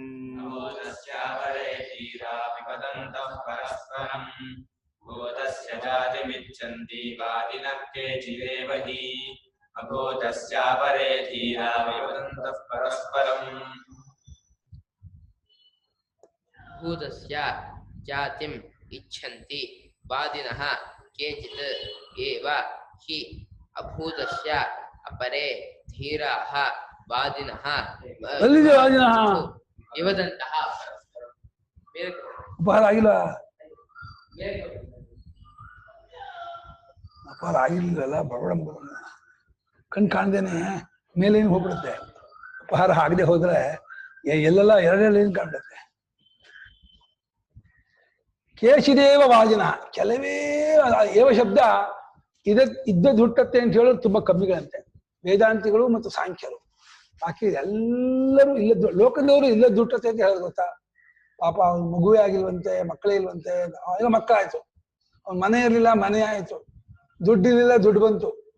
ಲೋಕದವರು ಇಲ್ಲದ್ ಬಂತು ಅಂತ ಹೊರತು ಇದ್ದದ್ ಬಂತು ಅನ್ನಲ್ಲ. ಸಾಂಖ್ಯರು ಮತ್ತು ವೇದಾಂತಿಗಳು ಮಾತ್ರ ಇದ್ದದ್ದೇ ತೋರ್ಕೊಳ್ತಾರೆ. ಅದರಲ್ಲೂ ವ್ಯತ್ಯಾಸ ಇದೆ. ಸಾಂಖ್ಯರು ಇದ್ದದ್ದು ಹುಟ್ಟತ್ತೆ ಅಂತಾರೆ, ವೇದಾಂತಿಗಳು ಇದ್ದದ್ದು ತೋರತ್ತೆ ಅಂತಾರೆ. ಹಾಗೆ ಅದು ಇದ್ರ ಪ್ರಕಾರ ಹುಟ್ಟೋದು ಅನ್ನೋದು ತೋರಿಕೆ ಇಲ್ಲದೆ ಇರೋದು, ತೋರಿಕೆ ಇಲ್ಲದೆ ಇರೋದೇ ಪ್ರಳಯ, ತೋರಿಕೆಯೇ ಹುಟ್ಟು. ಅವ್ರ ಪ್ರಕಾರದಲ್ಲಿ ಇಲ್ಲ ಹುಟ್ಟೋದು ಒಂದು ಕ್ರಿಯೆ ಉಂಟು, ನಿಜವಾಗಿ ಹುಟ್ಟತ್ತೆ, ಒಂದು ಆವಿಷ್ಕಾರವಾಗತ್ತೆ, ವಿಕಾರವಾಗತ್ತೆ ಅಂತಾರೆ. ಅವರು ಪ್ರಧಾನ ಸತ್ಯತ್ವವಾದಿಗಳು. ಪ್ರಧಾನ ಸತ್ಯ ಮಿಥ್ಯ ಅಂತನಲ್ಲ, ಅದು ಹಾಲು ಮೊಸರಾಗುವ ಹಾಗೆ ಜಗದಾಕಾರ ಆಗತ್ತೆ ಅಂದಲ್ಲ, ಪರಿಣಾಮವಾದ, ಪರಿಣಾಮ ಪ್ರಕ್ರಿಯೆ. ಹಾಗಾಗಿ ಕೆಲವರೇ ಬೆರಳು ಎಣಿಸುವಷ್ಟು, ಒಬ್ಬರು ಇಬ್ಬರು ಮಾತ್ರ ಕೇಚಿದೇವ ಭೂತಸ್ಯ ಇದ್ದದ್ದಕ್ಕೆ ಅಲ್ಲ, ಇದ್ದದ್ದಕ್ಕೆ ಅದನ್ನು ಪೂರ್ತಿ ನಾವು ಒತ್ತು ಬಿಟ್ರೆ ಇನ್ನು ಹೊಟ್ಟು ಹೇಳಕ್ಕಾಗಲ್ಲ. ಇದ್ದದ್ದು ಅಂದ್ಮೇಲೆ ಇನ್ನೆಂತ ಹುಟ್ಟತ್ತದ, ಆದ್ರೂ ಹುಟ್ಟತ್ತೆ ಅಂತ ಹೇಳೋದು. ಅದನ್ನು ಹೇಗೋ ಹೊಂದಿಸ್ಬೋದು. ಇನ್ನು ಕೆಲವು ಧೀರರಿದ್ದಾರೆ, ಮಹಾಧೀರವರು. ಎಂತ ಧೀರ ಗೊತ್ತಾ, ಇಲ್ಲದಕ್ಕೂ ಹುಟ್ಟು ಹೇಳ್ಬಿಡ್ತಾರೆ ಅವರು. ಇಲ್ಲದಕ್ಕೆ ಹುಟ್ಟು ಹೇಳೋರು ಇದಾರಲ್ಲ, ಅವ್ರು ಭಾರಿ ಧೀರರೇ. ಒಬ್ರು ಶಿವಮೊಗ್ಗದಲ್ಲಿ PNT ಆಫೀಸಲ್ಲಿ ಒಂದು ಚರ್ಚೆ ಆಗ್ಬಿಡ್ತಂತೆ. ರಾಧಾಕೃಷ್ಣ ಹೇಳ್ತಾ ಇದ್ದ. ಏನ್ ಚರ್ಚೆ ಆಯ್ತು ಅಂದ್ರೆ ದರ್ಶನಕಾರರಲ್ಲಿ ಯಾರು ದೊಡ್ಡವರು ಅಂತ. ಅದಕ್ಕೆ ಒಬ್ಬೊಬ್ರು ಇಲ್ಲ ರಾಮಾನುಜ ದೊಡ್ಡರು, ಅವ್ರು ಬಹಳ ಭಕ್ತಿ ಹೇಳಿದ್ದಾರೆ. ಇಲ್ಲ ಮಧ್ವಾಚಾರ್ಯ ದೊಡ್ಡವರು, ಅವರು ಶರಣ ಹೇಳಿದ್ದಾರೆ. ಒಬ್ಬರು ಹೌದು ಕಣ್ರಿ ಶಂಕರಾಚಾರ್ಯ ವಂಶಕರು ಕೂಡ ಸ್ವರ್ಗ ಉತ್ಪದ್ಯತೆ ಅಂತಾರೆ ಗೊತ್ತಾ. ಅಗ್ನಿಹೋತ್ರಾದಿನ ಸ್ವರ್ಗ ಉತ್ಪದ್ಯತೆ ಅಂತಾರೆ. ಸ್ವರ್ಗ ಇರೋಲ್ಲ ನಿಮ್ಗೆ, ಹೇಗೆ ನಮ್ಮ ಮೈಸೂರಿದೆ ತುಮಕೂರಿದೆ ಅಂತೀವೋ ಹಾಗೆ ಸ್ವರ್ಗ ಇದೆ ಅನ್ನಲ್ಲ ಅವರು. ನೀವು ಅಗ್ನಿಹೋತ್ರಾದಿನ ಮಾಡಿದಾಗ ನಿಮ್ಮ ಸ್ವರ್ಗ ನಿಮ್ಮ ಪಾಲಿಗೆ ಉತ್ಪತ್ತಿ ಆಗುತ್ತೆ, ನೀವು ಹೋಗ್ತೀರಾ ಅಂತಾರೆ. ಕ್ರಿಯೆಯಿಂದ ಉಂಟಾಗುತ್ತೆ ಅಂತ. ಆದ್ರೂ ಉತ್ಪತ್ತಿ ಆಗುತ್ತೆ ಅಂದ್ರೆ ಸ್ವಲ್ಪ ಇಲ್ಲೇ ದುಡ್ಡಾಗುತ್ತೋ ಇಲ್ಲೇ ದುಡ್ಡಾಗುತ್ತೆ ಕಷ್ಟ. ಇದ್ದದ್ದಲ್ಲ ಅಂದ್ರೆ ಇಲ್ಲೇ ದುಡ್ಡಾಗುತ್ತೆ ಅಂತಾರೆ. ಇಲ್ಲೇ ದುಡ್ಡತ್ತೆ ಅಂತ ಹೇಳಿದ್ದಾರೆ ಅವರು ಮೀಮಾಂಸಕರು. ಅದು ಸ್ವಲ್ಪ ಅಡವಟ್ಟು. ಇದ್ದ ಕ್ರಿಯೆಯಿಂದ ಇಲ್ಲದ ಹೆಂಗಯ್ಯ ಹುಟ್ಟತ್ತೆ, ಇದ್ದ ಕ್ರಿಯೆನೇ ಇದ್ದದ್ದೇ ಹುಟ್ಟಬೇಕು. ನೀವು ಕ್ರಿಯೆ ಮಾಡೋಕ್ಕೆ ಏನೇನು ಸಂಭಾರಗಳನ್ನು ಬಳಸ್ತೀರೋ ಆ ಸಂಭಾರಗಳು ಇರೋದು, ಕ್ರಿಯೆಯೂ ಇರೋದು, ಮಾಡುವನು ಇರೋದು. ಅದಂಗೆ ಇಲ್ಲದ ಹುಟ್ಬಿಡುತ್ತೆ. ಮಣ್ಣು ಇರೋದು, ಗುದ್ಲಿ ಹಾರೋಕೋಲು ಇದೆ, ನೀರು ಇದೆ, ಮಾಡೋ ಕುಂಬಾರ ಇದ್ದಾನೆ. ಇಲ್ಲದ ಹೆಂಗ್ ಬಂದ್ಬಿಡುತ್ತೆ? ಎಲ್ಲ ಇರೋದನ್ನ ತಗೊಂಡ್ಬಿಟ್ಟು ಇಲ್ಲದನ್ನ ಮಾಡಕ್ಕಾಗತ್ತಾ? ಇರೋದ್ರಿಂದ ಯಾವ್ದನ್ನ ಮಾಡ್ತೀವಿ? ಇರೋದನ್ನೇ ಮಾಡ್ಬೇಕು ಅಲ್ವಾ. ತರಕಾರಿ ಹೆಚ್ಚಕ್ಕೆ ಚಾಕು ಕತ್ತಿ ಎಲ್ಲ ತಗೋತೀವಿ, ತರಕಾರಿಗಳನ್ನ ತಗೋತೀವಿ, ಬೆಕ್ಕಿ ಬೇಳೆ ನೀರು ಪಾತ್ರೆ ತಗೋತೀವಿ, ಗ್ಯಾಸ್ ತಗೋತೀವಿ, ಮಾಡೋರು ಇರ್ತಾರೆ. ಇಲ್ಲದ್ದಾದ ಅನ್ನ ಅಡಿಗೆ ಬಂದ್ಬಿಡುತ್ತಾ? ಇರೋದನ್ನ ಇರೋದೇ ಬರ್ಬೇಕಪ್ಪ. ಇಲ್ಲದ್ ತಗೊಂಡ್ ಮಾಡೋದಾಗಿದೆ ಇಲ್ಲದ್ ಬರುತ್ತೆ ಹೇಳ್ಬೋದಾಯ್ತು. ಇರೋ ತಗೊಂಡ್ ಮಾಡಿದಾಗ ಇಲ್ಲದ್ ಬರುತ್ತೆ ಅಂದ್ರೆ ಒಪ್ಕೊಳಕ್ಕಾಗಲ್ಲ. ಇನ್ ಕೆಲವು ಜನ ಧೀರರು ವಾದ ಮಾಡುತ್ತಾ ಇಲ್ಲದ್ದು ಹೇಳ್ತೇವೆ ಅಂದ್ರೆ ಭೂತಸ್ಯಾನ ವಿದ್ಯಮಾನ ಇರುವಂಥದ್ದಕ್ಕೆ ವಸ್ತುವಿಗೆ ಜಾತಿಯನ್ನ ಅಂದ್ರೆ ಹುಟ್ಟನ್ನ ಕೆಲವೇ ವಾದಿಗಳನ್ನು ಸಾಂಖ್ಯರು ಮಾತ್ರ ಹೇಳ್ತಾರೆ. ಎಲ್ಲಾ ದ್ವೈತಿಗಳು ಅದನ್ನ ಹೇಳಲ್ಲ. ಸಾಂಖ್ಯರು ಒಬ್ಬರೇ ಹೌದು ಇಲ್ಲಿ ಇರೋದೇ ಹುಟ್ಟಬೇಕು. ಯಸ್ಮಾ ಅಭೂತಸ್ಯ ಅವಿದ್ಯಮಾನಸ್ಯ ಅಪರೇ ವೈಶೇಷಿಕಾಃ ನೈಯಾಯಿಕಾಶ್ಚ. ಇವತ್ತಿನ ವಿಜ್ಞಾನಿಗಳು ಇಲ್ಲದ್ದೇ ಹುಟ್ಟತ್ತೆ ಅಂತ ಹೇಳಲ್ವಾ? ವಿಜ್ಞಾನ ಇದ್ದದ್ದು ಹುಟ್ಟತ್ತೆ ಅಂತಲ್ಲ ಅಲ್ಲ, ಇಲ್ಲದ್ದೇ ಬರೋದು. ಇದ್ದದ್ದು ಬಂದ್ಬಿಟ್ರೆ ಅದೇ ಅವಲ್ಯೂಷನ್. ವಿಜ್ಞಾನಿಗಳು ಲೋಕದವರು ಅಷ್ಟೇ ಇಲ್ಲದ್ದೇ ಹುಟ್ಟತ್ತೆ ಅಂತಾರೆ. ಹಾಗೆ ಇಲ್ಲದ್ದಾಗಿರುವ ಯಾರ್ದು ಮನಜಾಕ್ಷಿಯವ್ರದ್ದು ಇನ್ನು ಕೆಲವರು ಇದ್ದಾರೆ, ಅವರು ಧೀರರು, ಪಂಡಿತರು, ಬಹಳ ಗಟ್ಟಿಗರು, ಇಲ್ಲದ್ದಾಗಿರುವುದಕ್ಕೆ ಹುಟ್ಟನ್ನು ಹೇಳುವಂತಹ ಮಹಾತ್ಮರು ಅವರು. ಅವರು ವೈಶೇಷಿಕರು ಮತ್ತು ನೈಯಾಯಿಕರು. ವೈಶೇಷಿಕರು ಅಂದ್ರೆ ಇವರು ಅನಾಥ ಶಾಸ್ತ್ರದವರು, ನೈಯಾಯಿಕರು ಅಂದ್ರೆ ಗೌತಮ ಶಾಸ್ತ್ರದವರು. ಶಂಕರಾಚಾರ್ಯರು ಗೌತಮ ಶಾಸ್ತ್ರಕ್ಕೆ ಬೆಲೆ ಕೊಟ್ಟಿದ್ದಾರೆ, ಅನಾಥ ಶಾಸ್ತ್ರಕ್ಕೆ ಬೆಲೆ ಕೊಟ್ಟಿಲ್ಲ. ಆಮೇಲೆ ತಾರ್ಕಿಕರು ಖಂಡನೆ ಮಾಡೋದಾಗಲ್ಲ, ಕಣಾದರನ್ನೇ ಖಂಡನೆ ಮಾಡೋದು. ನೈಯಾಯಿಕರನ್ನು ಜಾಸ್ತಿ ಖಂಡನೆ ಮಾಡಲ್ಲ. ಅಷ್ಟೇ ಅಲ್ಲ, ಕೆಲವು ಕಡೆಯಲ್ಲಿ ಗೌರವವಾಗಿ ಇದು ಇದೆ. ತದುಕ್ತಂ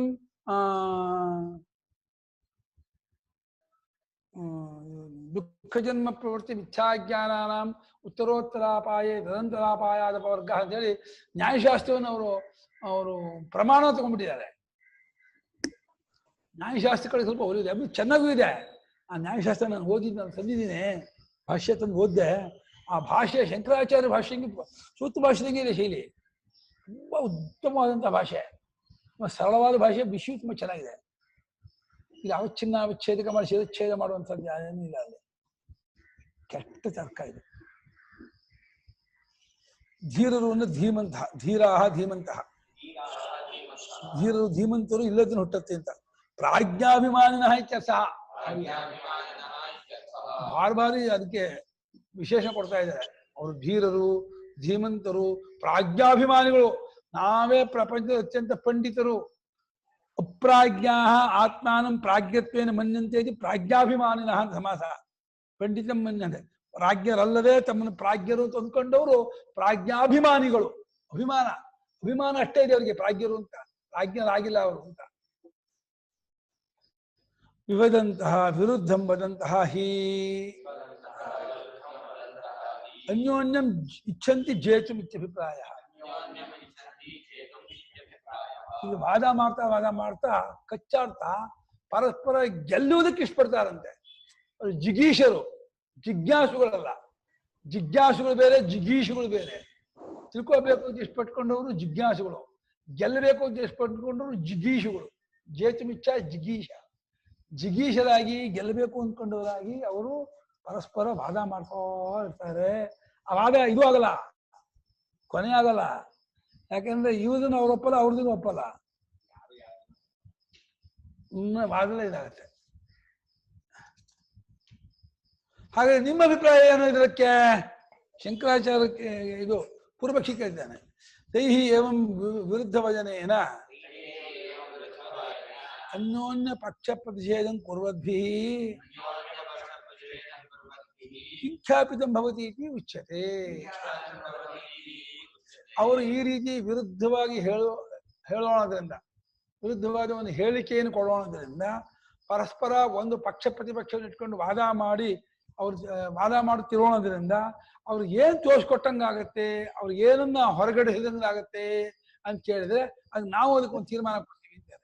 ನಾವು ಇಬ್ಬರದನ್ನು ಸರಿ ಅಂತೀವಿ, ಇಬ್ಬರದನ್ನು ಇಲ್ಲೇ ದುಟ್ಟಲ್ಲ ಅಂತೀವಿನಂದ್ರೆ, ಯಾರೋ ಸಾಂಖ್ಯ ಇಲ್ಲೇ ದುಟ್ಟಲ್ಲ ಅಂತಂದ್ರೆ ಹೌದು ಕಣ ಸರಿ ಅಂತೀವಿ. ಅದು ಇದ್ದೇ ದುಟ್ಟಬೇಕಾಗಿಲ್ಲ ಅಂದ್ರೆ ಅದನ್ನು ಸರಿ ಅಂತೀವಿ ನಾವು. ತಾರ್ಕಿಕ ಇದ್ದದ್ದಂತೆ ಹುಟ್ಟಬೇಕು, ಇದ್ದೇ ಇರುತ್ತೆ ಅಂದ್ರೆ ಕರೆಕ್ಟ್ ಕಣ ಅಂತೀವಿ. ಸಾಂಖ್ಯ ಇಲ್ಲದಂತೆ ಹುಟ್ಟತ್ತೆ, ಇಲ್ಲದ ಹುಟ್ಟ ಕಾಣ ಇಲ್ಲದಂತೆ ಹುಟ್ಟತ್ತೆ, ಹೌದು ಕರೆಕ್ಟ್ ಕಣ ಅಂತೀವಿ. ಭೂತನ್ನ ಜಾಯತೆ ಕಿಂಚಿದ ಭೂತನ್ನೈವ ಜಾಯತೆ ವಿಭಜಂತೋ ದ್ವಯಾ ಹ್ಯೇವಂ ಅಜಾತಿಂ ಖ್ಯಾಪಯಂತಿ ತೇ.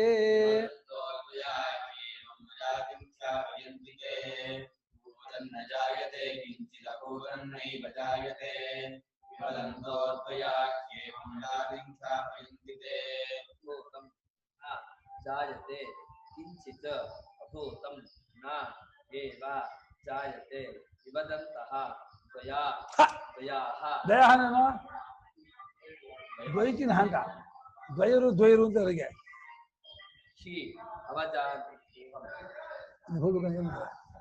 ಹೋಗ್ಬೇಕು.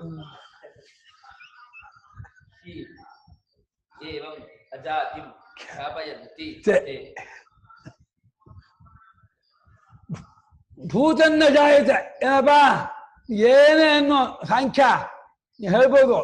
ನನ್ ಇದ್ದದ್ದು ಹುಟ್ಟಬೇಕಾಗಿಲ್ಲ ಕಣಯ್ಯ, ಇದ್ದದ್ದು ಹುಟ್ಟಲ್ಲ ಕಣಯ್ಯ, ಇದ್ದೇ ಇರುತ್ತೆ, ಅದು ಹುಟ್ಟಲ್ಲ. ಇಲ್ಲದ್ದು ಹುಟ್ಟುತ್ತಾ, ಇಲ್ಲದ್ದಾಗಿರುತ್ತೆ, ಇಲ್ಲದ್ದು ಹುಟ್ಟಲ್ಲ ಕಣಯ್ಯ ಅಂತ ಸಾಂಖ್ಯ ಅಂದ. ವೈಶೇಷಿಕ ಬಂದ ಇದ್ದದ್ದು ಹುಟ್ಟಲ್ಲ ಕಣಯ್ಯ, ಇದ್ದೇ ಇರುತ್ತೆ, ಇದ್ದದ್ದು ಯಾಕೆ ಹುಟ್ಟಬೇಕೋ, ಇದ್ದದ್ದು ಹುಟ್ಟಬೇಕು ಕಣಯ್ಯ, ಇದು ಹುಟ್ಟಬೇಕಾ, ಇದ್ದೇ ಇದೆ, ಪುಸ್ತಕ ಹುಟ್ಟಬೇಕಾ, ಇದ್ದೇ ಇದೆ, ಇದ್ದದ್ದು ಯಾಕೆ ಹುಟ್ಟಬೇಕೋ ಅಂದ. ಕರೆಕ್ಟು ಅಂದ.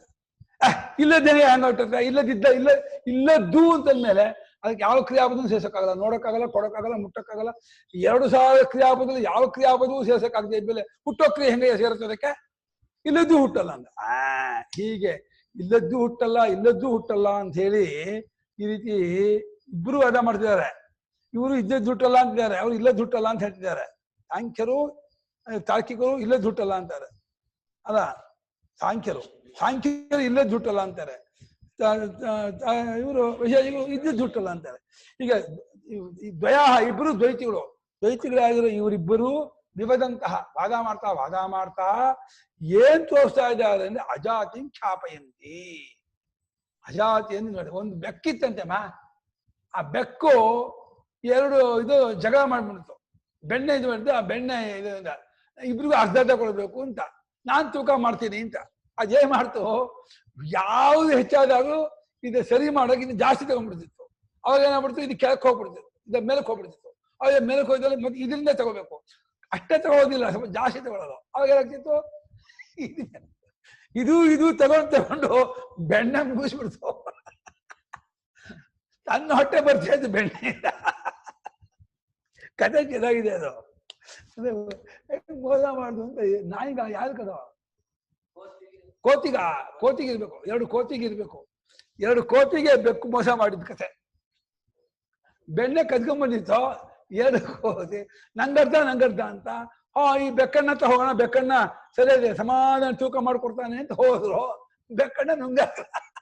ಹಂಗೆ ನಮ್ ಗೌಡಪ್ಪ ಅದು ಇಬ್ಬರು ನುಂಗಾಕ್ಬಿಟ್ರು. ಇದ್ದದ್ದು ಹುಟ್ಟಲ್ಲ ಕಣೆ, ಇಲ್ಲದ್ದು ಹುಟ್ಟಲ್ಲ ಕಣೆ ಅಂದ್ರೆ ಇಬ್ಬರನ್ನು ಬರಾಬಿಟ್ಟು ಅಜಾತಿ ಖ್ಯಾಪಯಂತಿದೆ. ಅಜಾತಿಯನ್ನು ಹೊರತುಪಡಿಸ್ತದೆ. ಯಾರಿಗೋ ಅವನು ಇಲ್ಲ